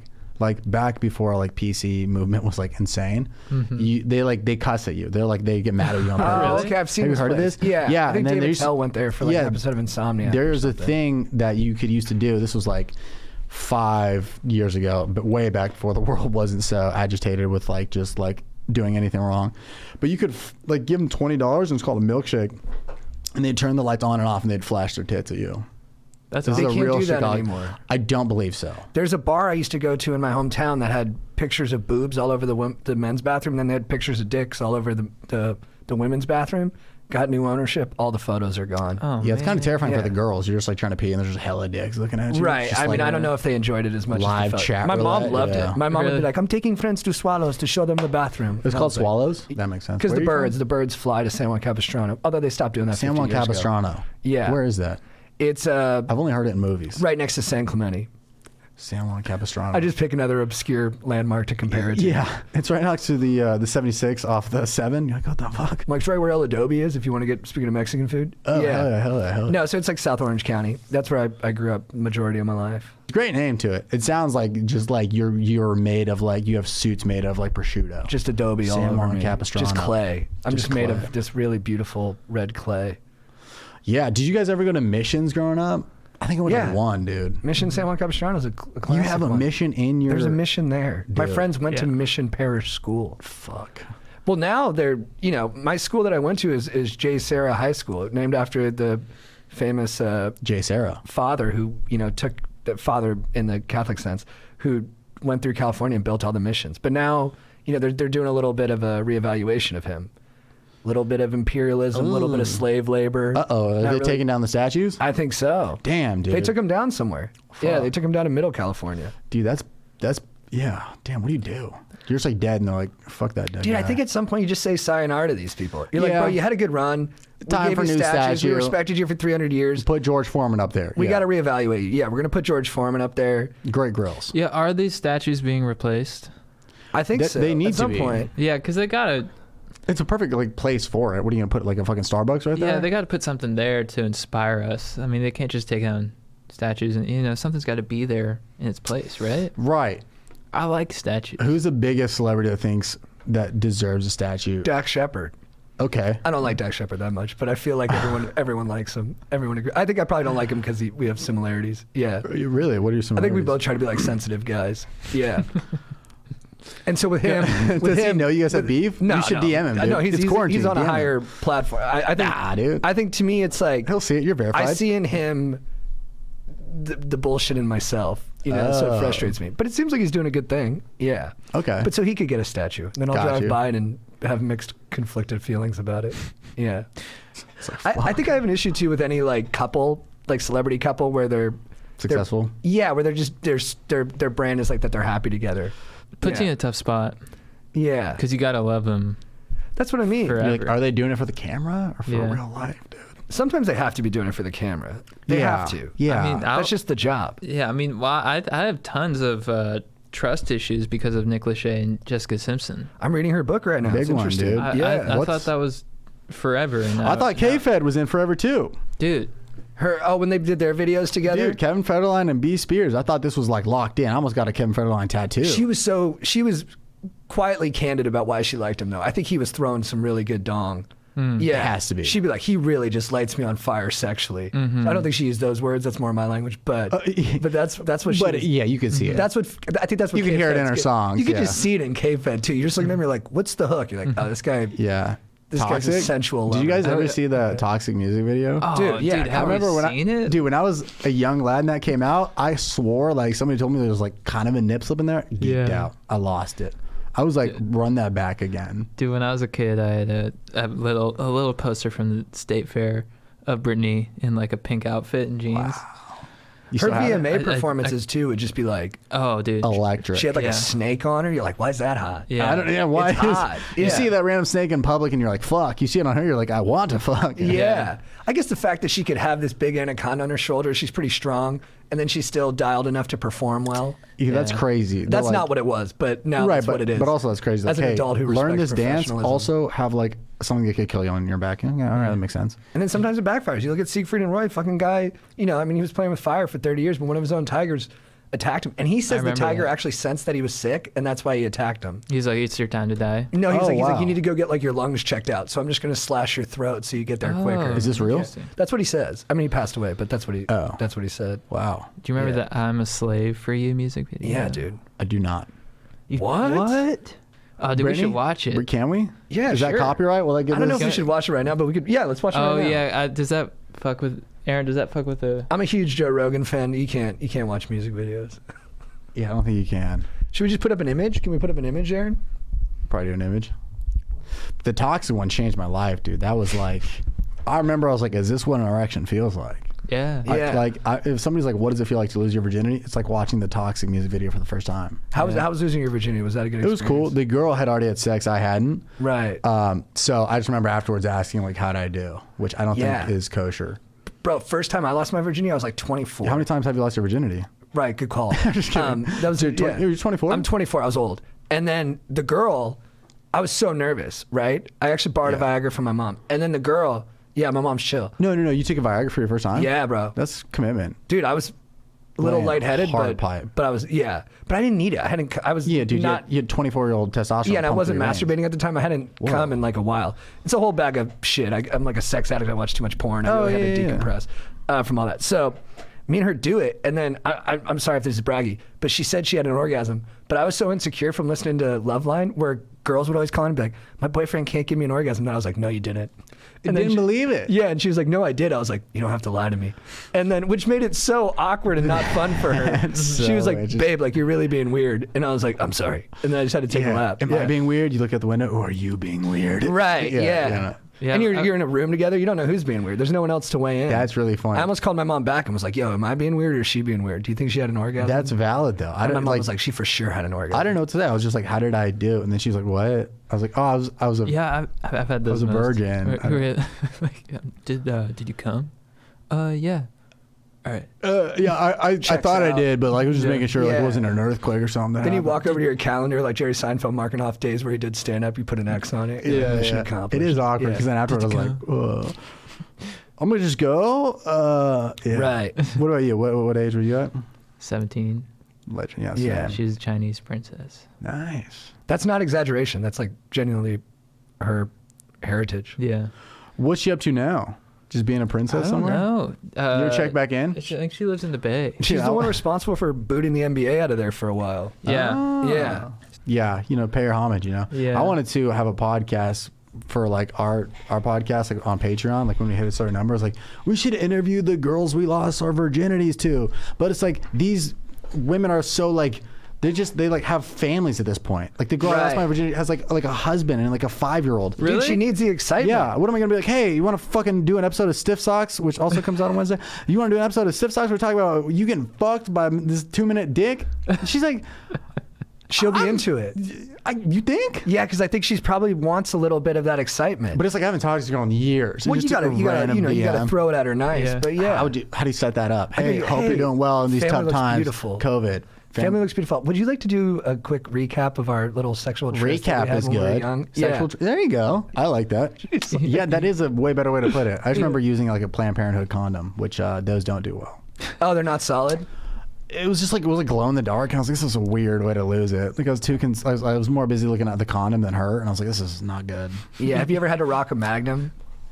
Once it wasn't a proud moment to me. It was like You're swimming in it a bit, but it still works. yeah, it's like you see a shirt you really like, but it's a little big, and you're like, it'll shrink in the dryer, and it doesn't, and then you're stuck with it, dude. There's also a moment when you're at a friend's house and you see his condom drawer and their Magnums, and you don't know that he's got a big dick until this moment. You're like, Dude. Oh, you got a. Oh, you fucking lay hog. Oh, dude. you got a pipe, dude? That happened in Yeah. like college. I like remember I asked like my like the neighbor in the frat like the door down. I was like, yo, I gotta check. Can I borrow a condom? He's like, yeah, for sure. And she hands me a Magnum. At that point, I want to just be like, I'm good, man. I'm gonna just use a Ziploc bag. Or is this a bit? Are you doing a bit? Exactly. Yeah. Because I wanted to be like, all right, let me see it. Are you for real packing that? Like, let me know what's really going on down there. That's the thing. It's like once I see the Magnum, I got to see what goes inside of it. I'm like, bro, you got a big dick and you've been holding out on me. You haven't let me see this thing? Is it like girthy 'Cause I'm or gonna is it crack up. lengthy? Yeah. Like we talk about my friends who have big dicks constantly because they're just so. When you look Does at them, it you're just fit? like, whoa.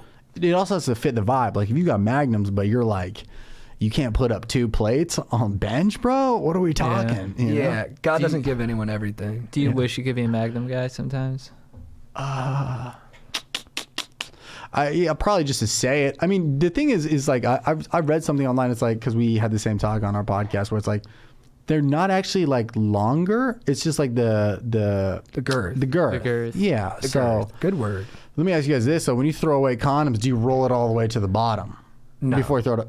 Oh, you don't No, I just throw them away. You know, I leave them out for a while too. let them like dehydrate like some sun-dried tomatoes? I like invite people over. I'm like, oh, sorry, I'm like shrapnel from all the bones. Yeah, it is pretty awesome having a wrapper that's been torn Oh, by your yeah. bed, and you're like, How did that My get brother there? does the same whoops, thing too. forgot to clean. Yeah, It's a family look thing. what the wind knocked in. Yeah.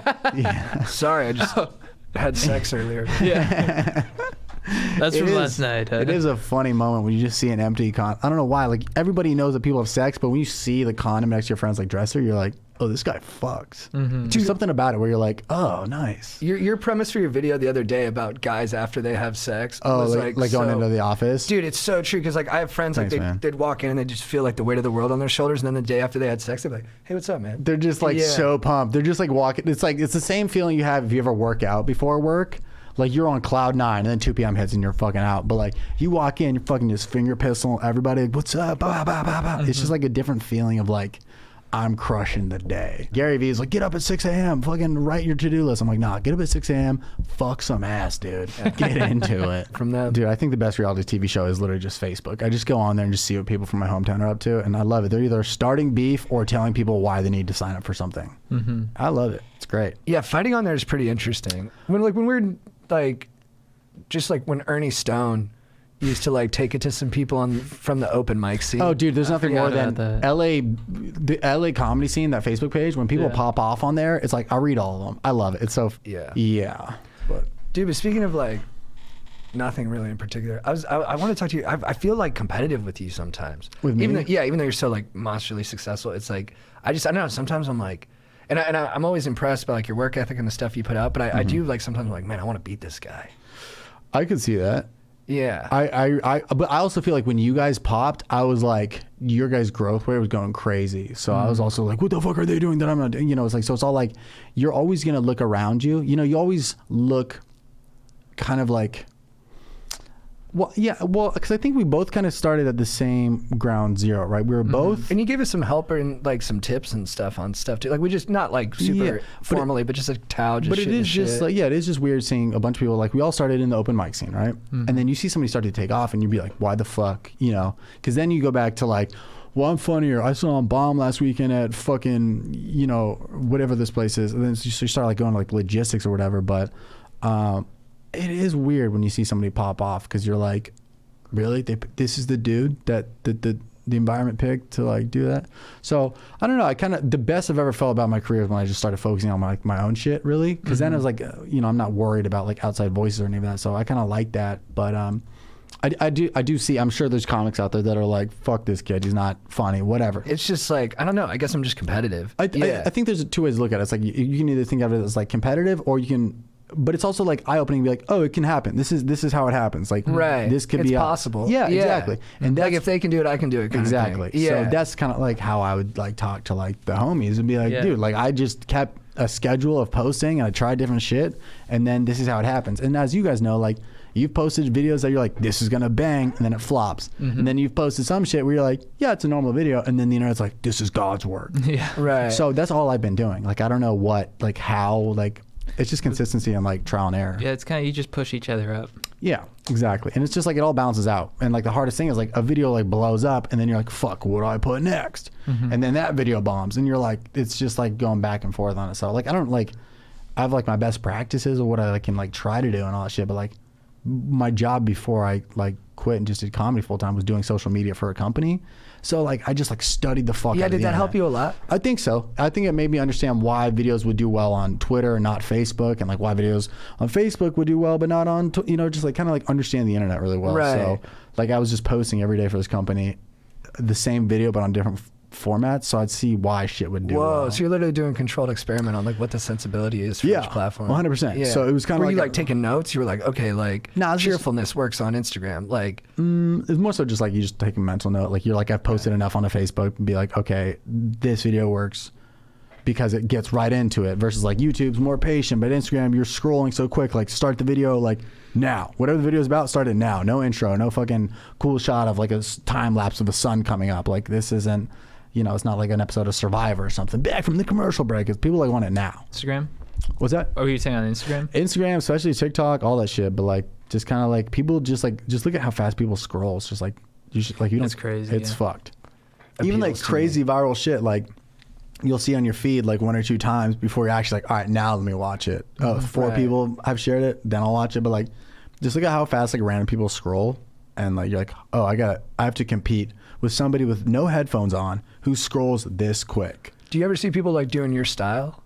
100%. A lot of people have. It's fucking annoying. Comics too. Yeah, like people that are like, no. Have you had any conversations? No, because it's just like it's almost just like biggest flat. Whatever. How does that go? Imitation is the biggest form of flattery, and it's like it's annoying because like these are dudes who I know, and like I've seen their style go from very much like their own to like 100% mine. It's like all the white like Instagram comedians like are like tailoring the like quick one-liners with the zoom ins, and I'm not saying like I invented that. Like it kind of like you can see where it comes from. It's just like annoying because you're like, fuck, dude. But like again, you know, I didn't create this style. Like I was influenced by other people in the future too, or in the past too. So it's like, it's just annoying though, because it's like very visible change, and you're like, but the only reason I see it is like because people tag me and be like, yo, this is literally Trevor Wallace 2.0 or like Walmart Trevor, and I'm just like, all right. But then again, you don't want to be known to be a knockoff of somebody.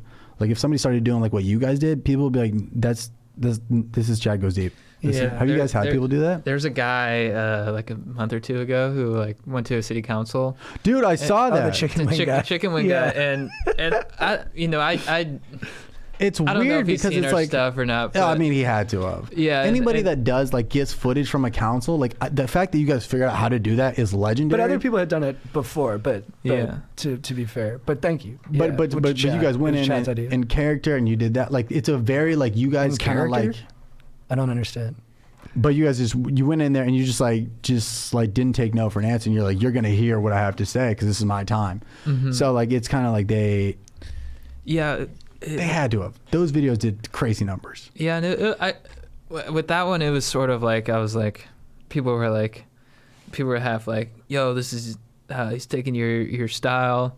And other people were like, you need to work with this guy. That's also true. People who take my shit, but you should work with this guy. It's like, I don't want to work with somebody who's taking my style. Oh, the people that I'll get comped to, too. I'm like, you think I'm like that person? Oh, like, yeah. I don't do what that person does. Yeah. But that's just in my head because it's like, it's all the same shit. Yeah. And even that chicken wing guy, I was kind of judgy of him. I was like, oh, no, I don't think I know. I mean, mine are way better, but. Yeah. I'm still like undercover competitive that there's just this rage inside of me, but then the part of me is I was just trying to be like kind of spiritual about it or something, just be not spiritual but just more just like this is what, you know, this is what, you know, it's like it's flattering and also all the best to him, because like because you kind of just have to like, which is so hard to think, but then you just have to think like there's room for everybody, which is like exactly that's what you have. That's a hard concept to grasp. It is, because like there's been times where this one dude literally took my like entrepreneur character like verbatim on TikTok, and I wrote out the words like nice ... and then I was like, why am I gonna copy this? Why am I gonna like click send? What is this gonna do for me? Give me like a little bit of dopamine, be like, yeah, I'm fucking superior. But I just didn't say anything, and it's like also you don't want to be the guy online who's like really petty, like they're taking my style. The Hollywood's coming after me. I don't think it's good to foster that energy. So exactly. You just don't want people to be like, oh, what'd Trevor post on his story? And then you're just yelling at some random kid who's like, yeah, I'm a fan, dude. What do you want me to do? I'm sorry. Yeah. Do you respond to people when they talk shit? Not anymore. I think in the early on days I would. I get a kick out of it, and a lot of times they'll come around. Like you'd be like, 100%. I used to DM people back, and I'd be like, hey man, I saw you commented that I should go eat shit and die. Is there a reason you didn't like that video? Because then they're like, oh, dude, I didn't think you responded. My friend messaged that. Yeah, you're actually pretty funny. I was drunk, and I love you, and I bought a t-shirt. You know? Yeah. So it is, because like I think people talk shit in the comments like they're just yelling in a forest, and they don't expect anybody to hear it. Yeah. And you're just like, I'm right here. Yeah. So, dude, I'm sorry, we kind of went over a little bit, but do you have time to just answer a couple listeners' questions? let's do it, man. Okay, cool.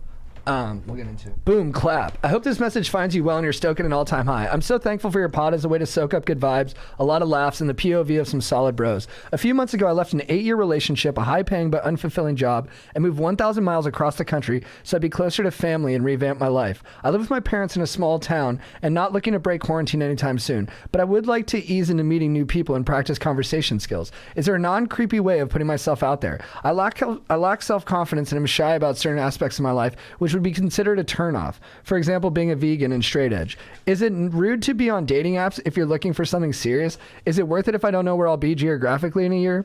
Much appreciation for letting me pick your brains. And it's a lady. Oh, It's a lady. No, I think you're good. I think you might be being like too hard on yourself before you even start. Like, I think everybody's a little awkward after this. Like, let's say there's a vaccine or whatever the fuck herd immunity where everybody just has it. I think everybody afterwards is gonna be like, "Ugh, fucking COVID, huh?" You know. Right. But if in like 5 years you're weird, it's like. And I think her being vegan and straight edge, that's actually a fast track into making friends.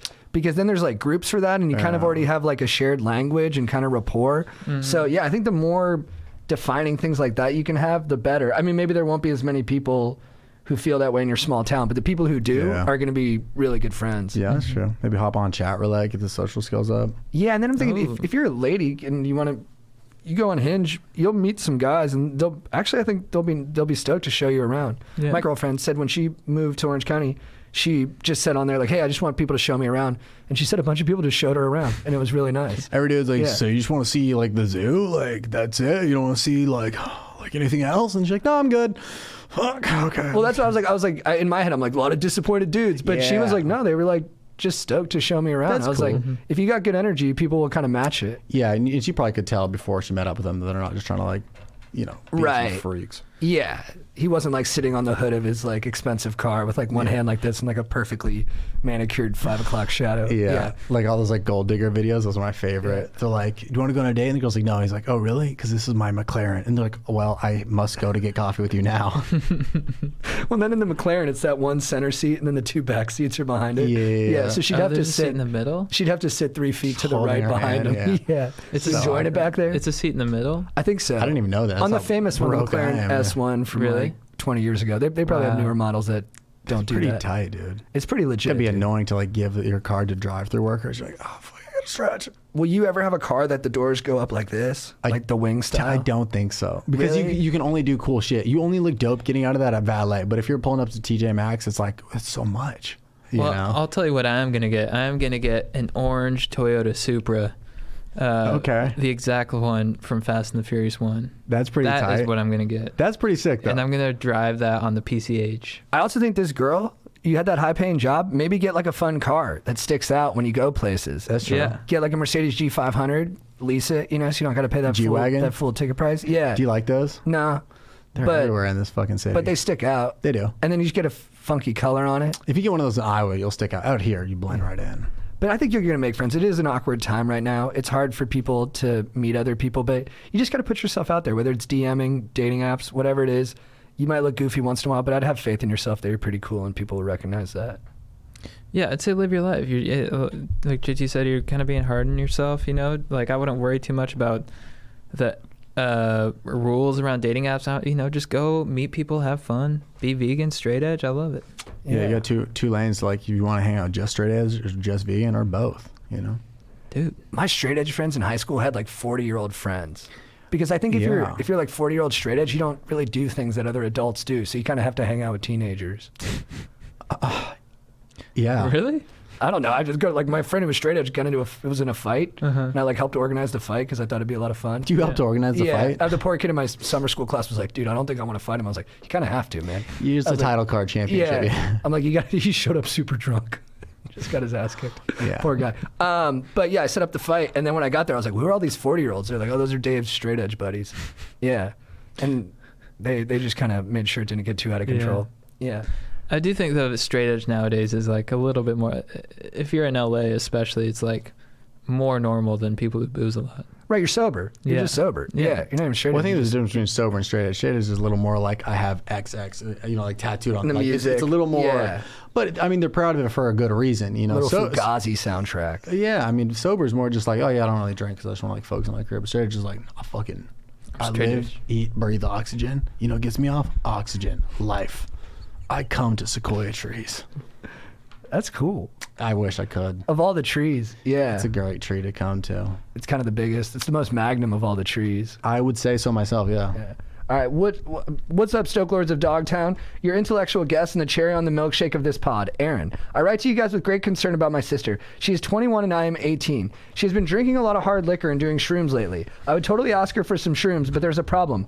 My sister has an extremely addictive personality. Like, dudes, I can't express enough how my sister is the last person in the world who should be on shrooms. We work at the same job and she's coming on shrooms or will sneak to the back to take a vodka shot. Ooh, that's pretty dicey. I don't mean to throw stones in a glass house, though. I don't have the biggest problem with her doing hard liquor, as she is a 21 years old woman who is trying to get a rage on, and I'm sure I'll be raging a lot at that age too. But her doing shrooms is not something I want to stand by and watch her do. She's also picked up vaping. I don't know how constantly she does these new habits, but from what I've asked my coworkers and just knowing her personality, I understand it is pretty often. She lives in her own apartment while I still live at home. My sister and I have a tight squad with dudes my age and their sisters who are my sister's age. That's nice.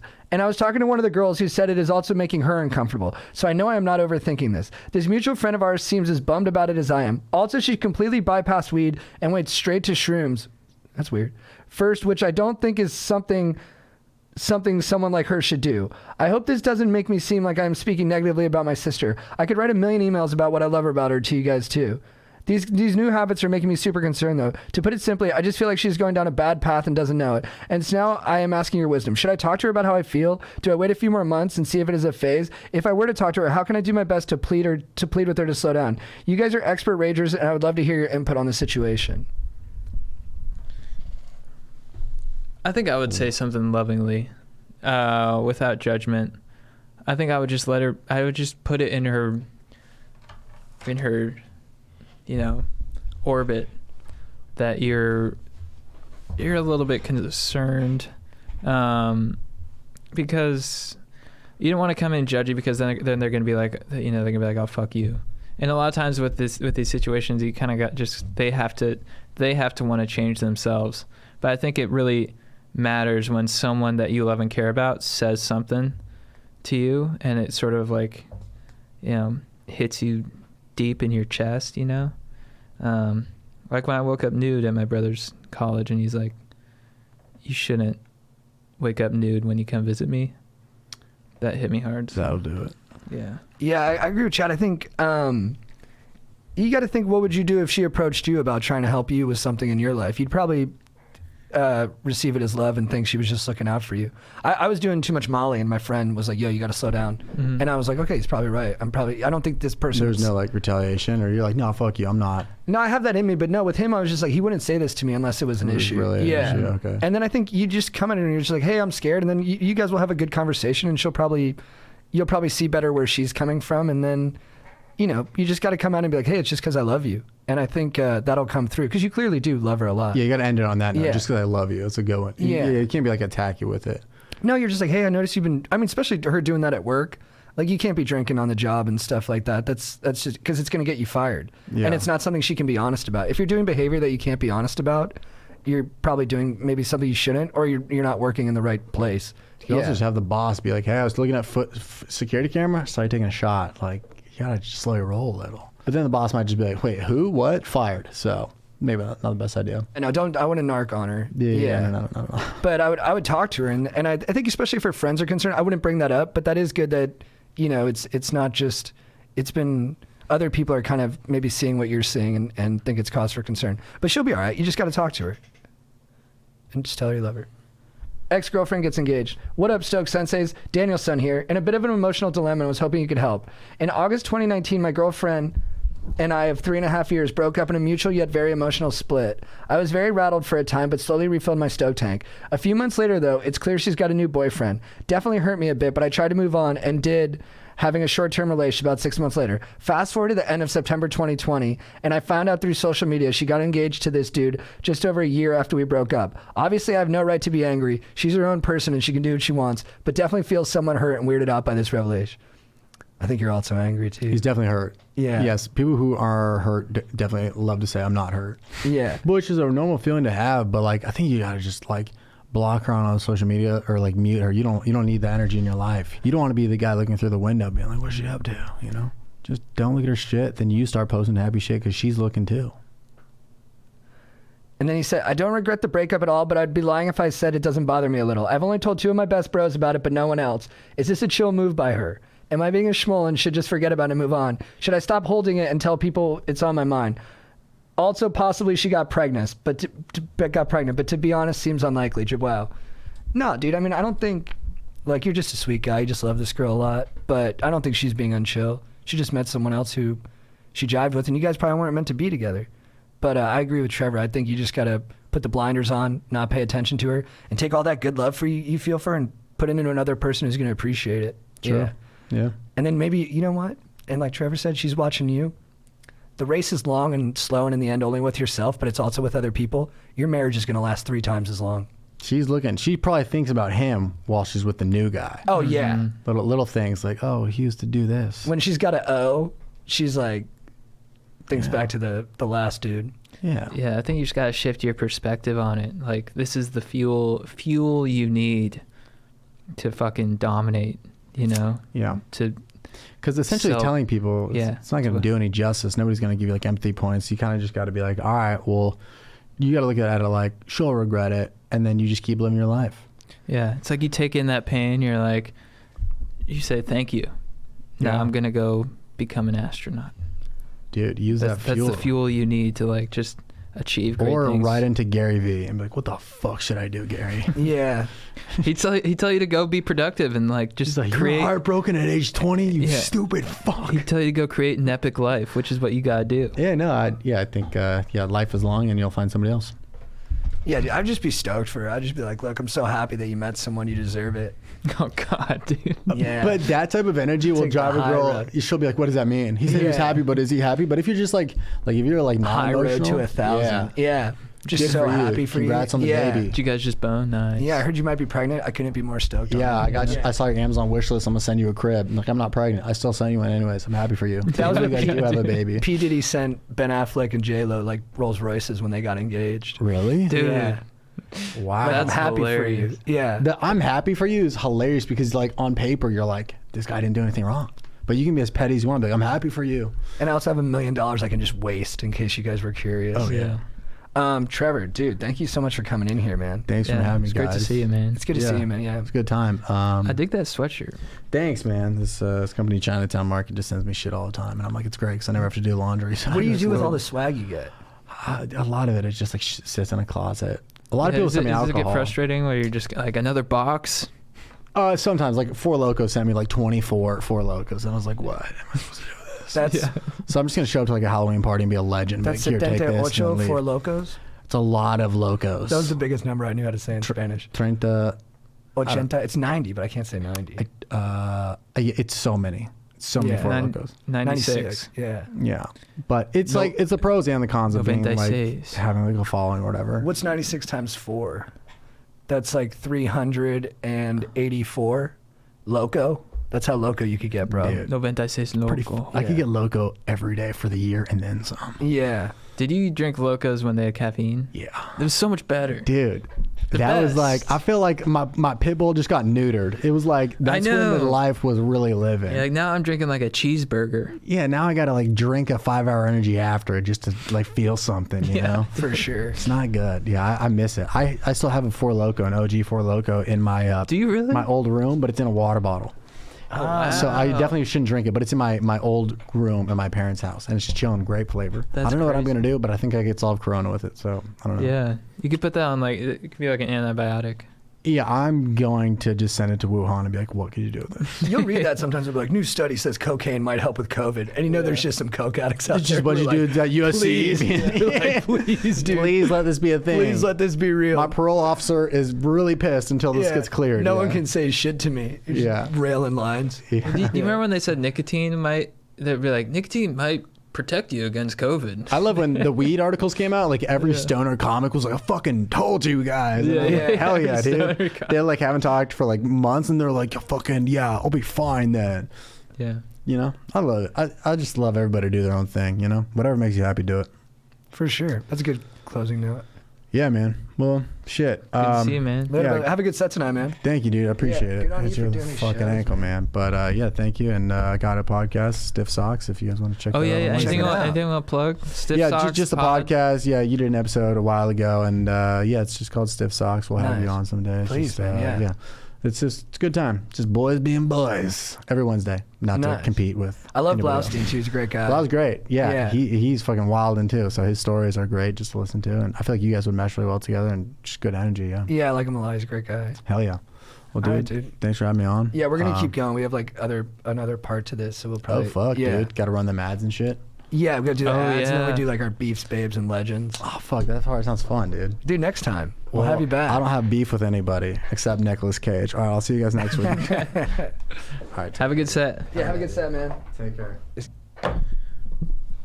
What's up, guys? I'm interrupting this podcast to let you know once again that we are brought to you by Manscaped. Manscaped, thank you so much for keeping our trims pubed, for looking after our hogs, for making sure that our dongs are looking fresh and clean. Because when you step out into the world, people may not be able to see your pubes unless you're an exhibitionist, but they will know whether or not you've got them trimmed. It's energy. You know, you study any of the great minds of our time, Buddha, Gandhi, Nicolas Cage. They read pubes. It's called chakras. St. Pop Chopra. Anyways, mirror, mirror on the wall. What is the best brand for my balls? Manscaped, of course. Hold up. Is that a nose pube? Good thing our partners at Manscaped are here to ensure you're taking care of your manhood and your nose hairs with their new performance package. Dudes, I get comments about my nose hair non-stop. You know? People are like, dude, what's with the nose hair? You gotta trim it. And I'm like, that's what it used to be like. You know, I'd see people's eyes just darting. They'd be like, oh, is that freaking nose hair? And I'm like, what up? But luckily I got the Manscaped freaking, what's it called, Aaron? The weed whacker. Yeah. I got the weed whacker. I'm shoving that in my nostrils, and I look just so fresh and so clean, and just, what up, dude? Because the Manscaped Performance Package is the ultimate men's hygiene bundle. You get the weed whacker, you get a 9,000 RPM motor, 360-degree rotary dual blade system. It's proprietary. They use proprietary skin-safe technology, which doesn't give you any nicks or cuts. And 79% of partners polled admitted that long nose hair is a major turnoff. Why not use the best tools for your job here? Get the Lawnmower 3.0 trimmer, the best trimmer on the market for your balls, butt, and body. Then you get the Crop Preserver, the Crop Reviver, all for your balls, deodorant and toner. Then you get the Shed Travel Bag, Manscaped Boxers.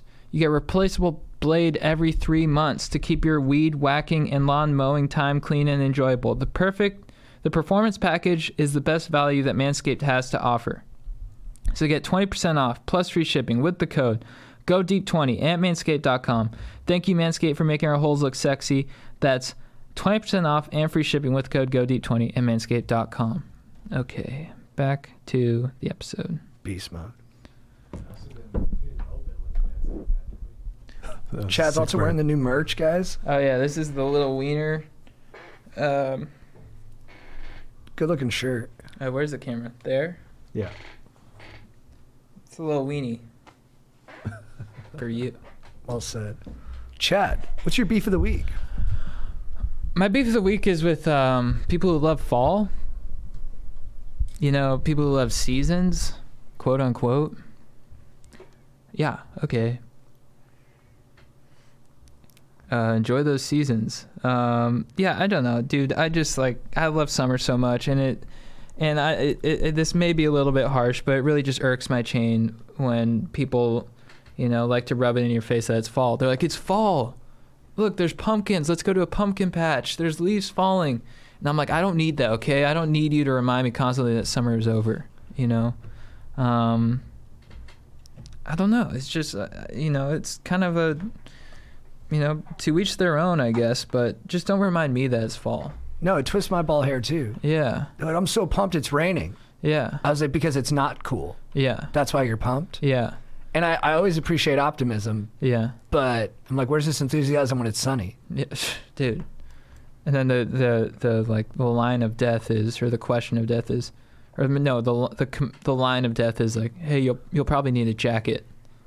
And I'm like, then I'll probably just stay home. A jacket for what? To go outside when it's cold? Yeah, it's called hibernation.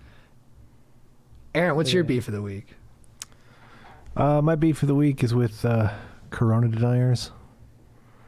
Corona? Corona deniers, yeah. Oh. The virus Is that deniers. still a thing? Our fucking president is like, we're turning the corner. We're on the home stretch. It's all over. And then I get updates on my phone that say highest peak ever.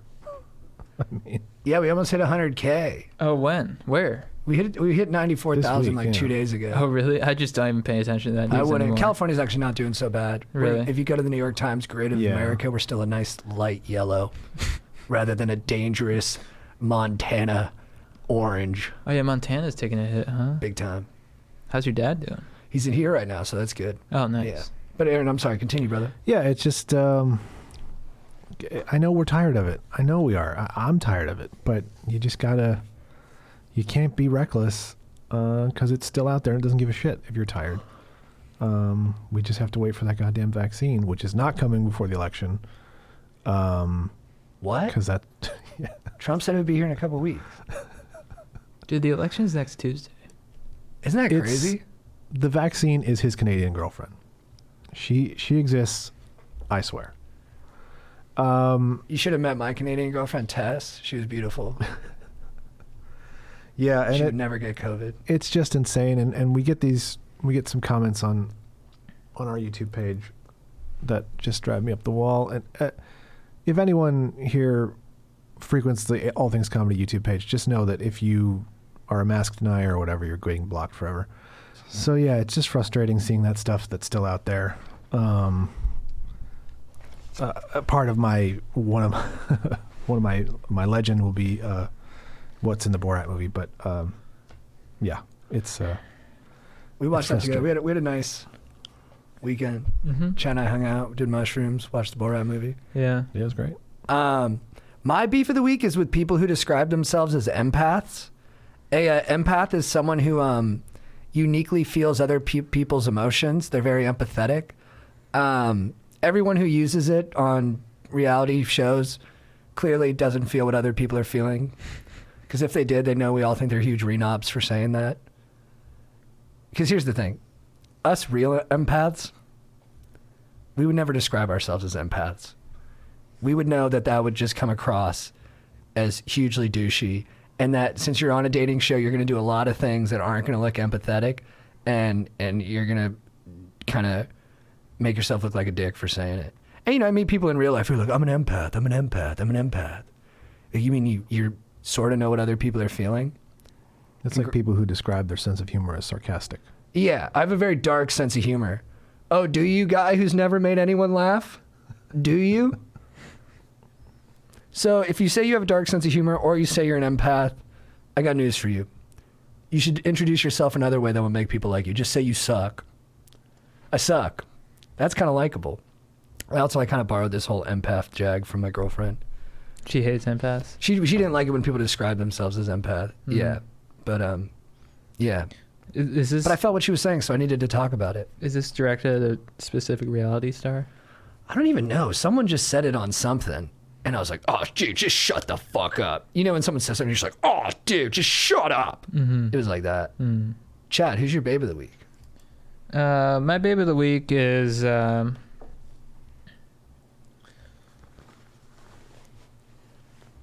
freaking. What is my babe of the week? John Travolta in Broken Arrow. Nice, dude. Dude, such a good villain. I mean, just all the way down to the way he smokes his cig. Just John Travolta in Broken Arrow is a babe. He doesn't give a fuck if it's a nuke. He's gonna sell that shit. I've only watched like half of it. So that's Hey, but you got it right. okay, cool. That's what he's gonna do. That's all I got. Or the Southwest is gonna be uninhabitable for about the next 10,000 years. He's got a lot of swagger in that movie, and the way John Woo shoots it. What a terrible thing to say. Grab the nukes. Let's go. Badass. Aaron, who's your babe? He's also bossing around Howie Long, which is pretty remarkable. Howie Long, not a bad actor. Yeah. My babe of the week is Brett Phillips of the Tampa Bay Rays. You guys saw the walk-off hit? JT, maybe? Anybody? I saw it. I saw it.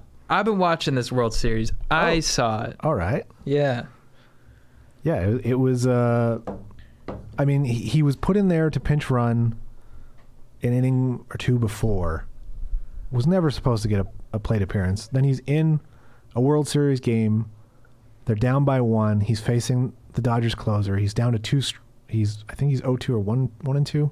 Something like that. And Kenley just does not throw a good cutter, and maybe that's because he can't anymore. And he hits it into center field, and then the all hell breaks loose. That is that play, which I can't even insult Chris Taylor for, because I've done it a million times, where you just whoop, the ball's not in your glove like it should have been. And the guy starts doing airplanes in the outfield. Yeah. He just seems like the sweetest guy. He's got this crazy high laugh. Everyone on his team loves him. They love having him around. They put him on the roster, like, despite the fact that he was hitting like 090 or something like that. Mm-hmm. He was so jacked from getting that hit that he needed an IV and oxygen. Like, he almost passed out. Did he really? Yeah, he almost passed out while celebrating. That's awesome. hilarious. And it's just like, who can't relate to someone like living out a dream and it almost physically taking them down? That's pretty awesome. Yeah, he did. He was so fired up. The amount of pressure and like there's just those key moments for pitchers and like hitters. You know, it's just all on you. Then you got to face the dugout. Luckily, he came out strong.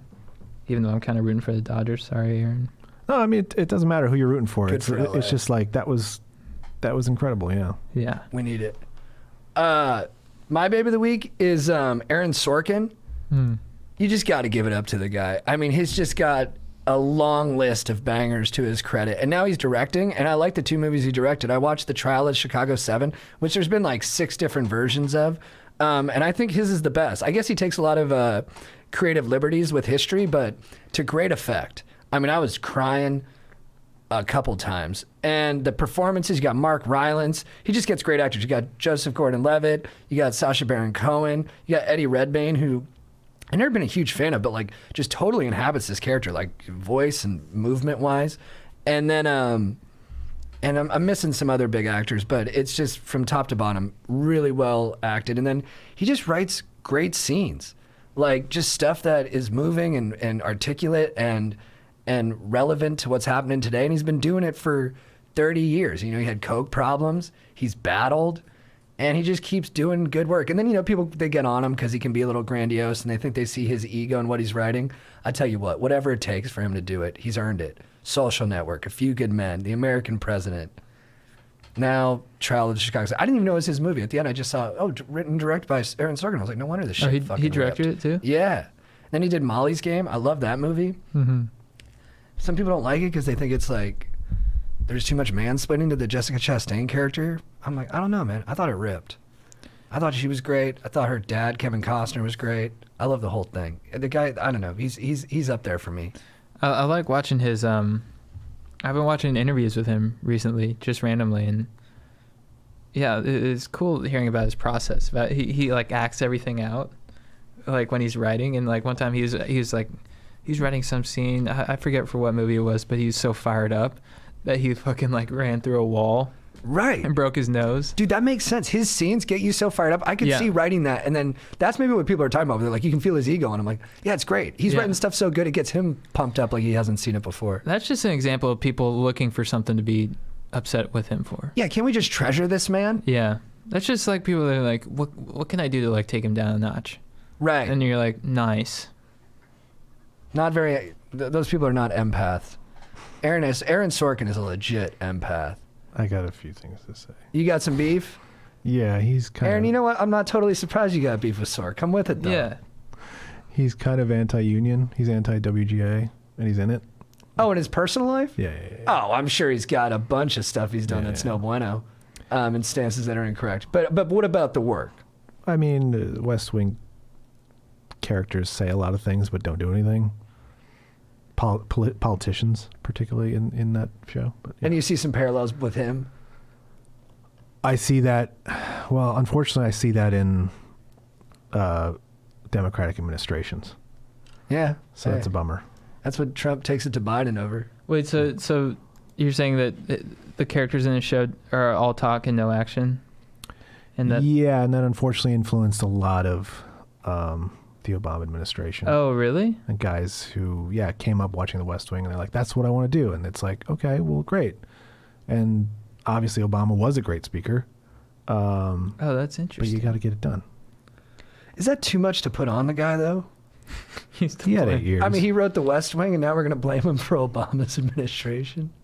I mean, it's kind of his thing. I don't know. It's interesting. Do they say in the speech, they're like, my whole political style is from Aaron Sorkin's writing. That's why I'm going to get nothing done, but you're going to love me. Chad, who's your legend of the week? My legend of the week is Sacha Baron Cohen. Watched Borat with JT, and to be honest, I was kind of like, with some of his recent work, it's hard to critique Sacha because he's such a genius and spearheaded this whole comedic movement, I guess you could say. Like prank character stuff. Yeah, how would you describe this comedic?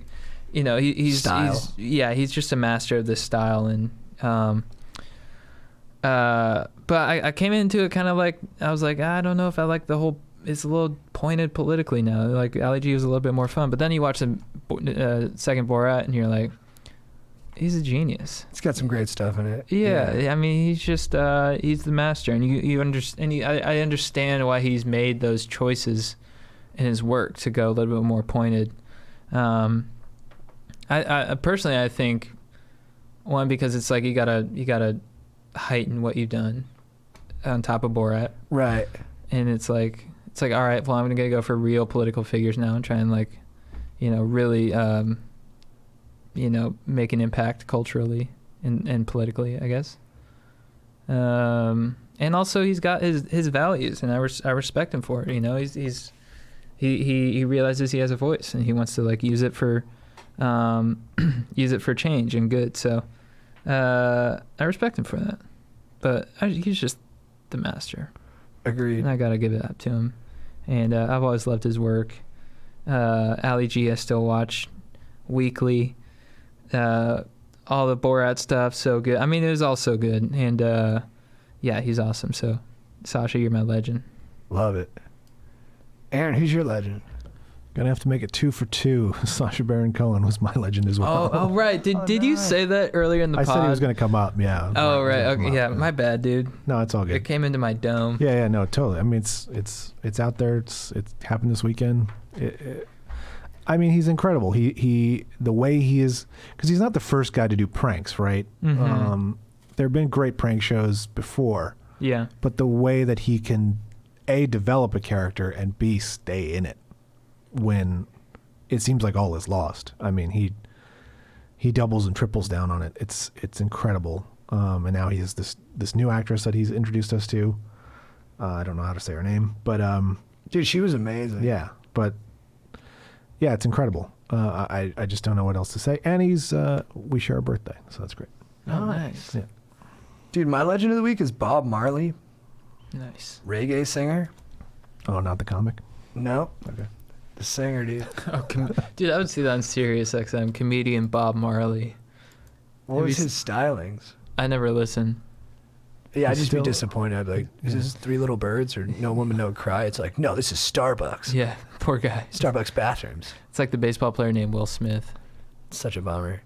But yeah, I just was listening to Bob Marley music all weekend. Is This Love? Could You Be Loved? No Woman, No Cry. I mean, these are the hits, but man, they're just timeless. His whole vibe is incredible, you know? He's just a peaceful dude. And, you know, he had a big family. I think he made like 40 kids. Nice. There's a reason his best of is called Legend. Exactly. Chad, what's your quote of the week? It comes from Randall Memphis Reigns from Gone 60 Seconds. I just stole 50 cars in one night, okay? I'm a little tired, I'm a little wired, and I think I deserve a little appreciation. Actually, let me do the Sphinx. Sorry. If his unpleasant wounding has in some way enlightened the rest of you as to the grim finish beneath the glossy veneer of criminal life and inspired you to change your ways, then its injuries carry with it inherent nobility and a supreme glory. We should all be so fortunate. You say poor Toby. I say poor us. I thought you were from Long Beach. Huh. Dude, that was good. 2 killer lines. Yeah, you had to do them both. Yeah. Aaron, what's your legend? Or what's your quote of the week? My quote of the week is from my boys, Jimmy Eat World. It's from the song Believe in What You Want. It's on Clarity. It's one of the greatest albums ever made. Verse 1, well, don't bother going through your motions. Nothing that makes sense ever works out. Don't kid yourself. You know they want money. Well, nothing can be good on its own. It's just a merit. And then verse 2, put your trust in simple acts. Make the flyers.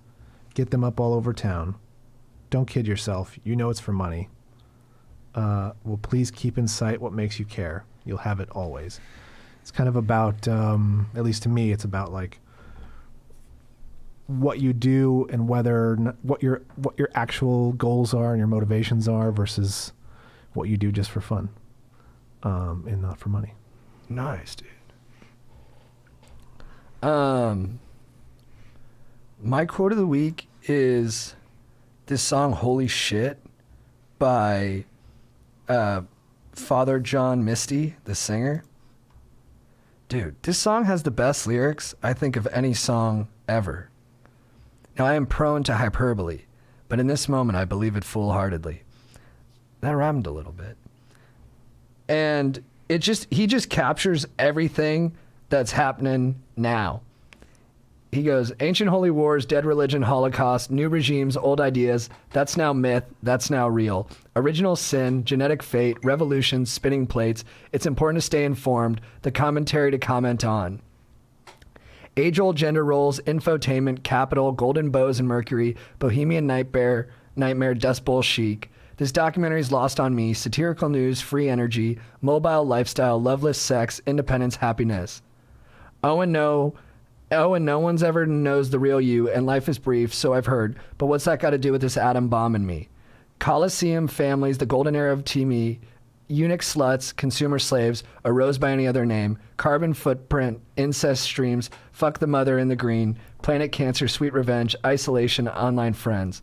Oh, and love is just an institution based on human frailty. What's your paradise got to do with Adam and Eve? Maybe love is just an economy based on resource scarcity, but I fail to see what that's got to do with you and me. Dude, what a beast. I missed an earlier stanza, but don't matter. Just give it a listen. Just crushed it. Chad, what's your phrase of the week for getting after it? What do you like better, boosting cars or sex? What about boosting cars while having sex? Well, there's an issue. The shifter gets in the way. Nice, dude. Aaron, what's your phrase of the week for getting after it?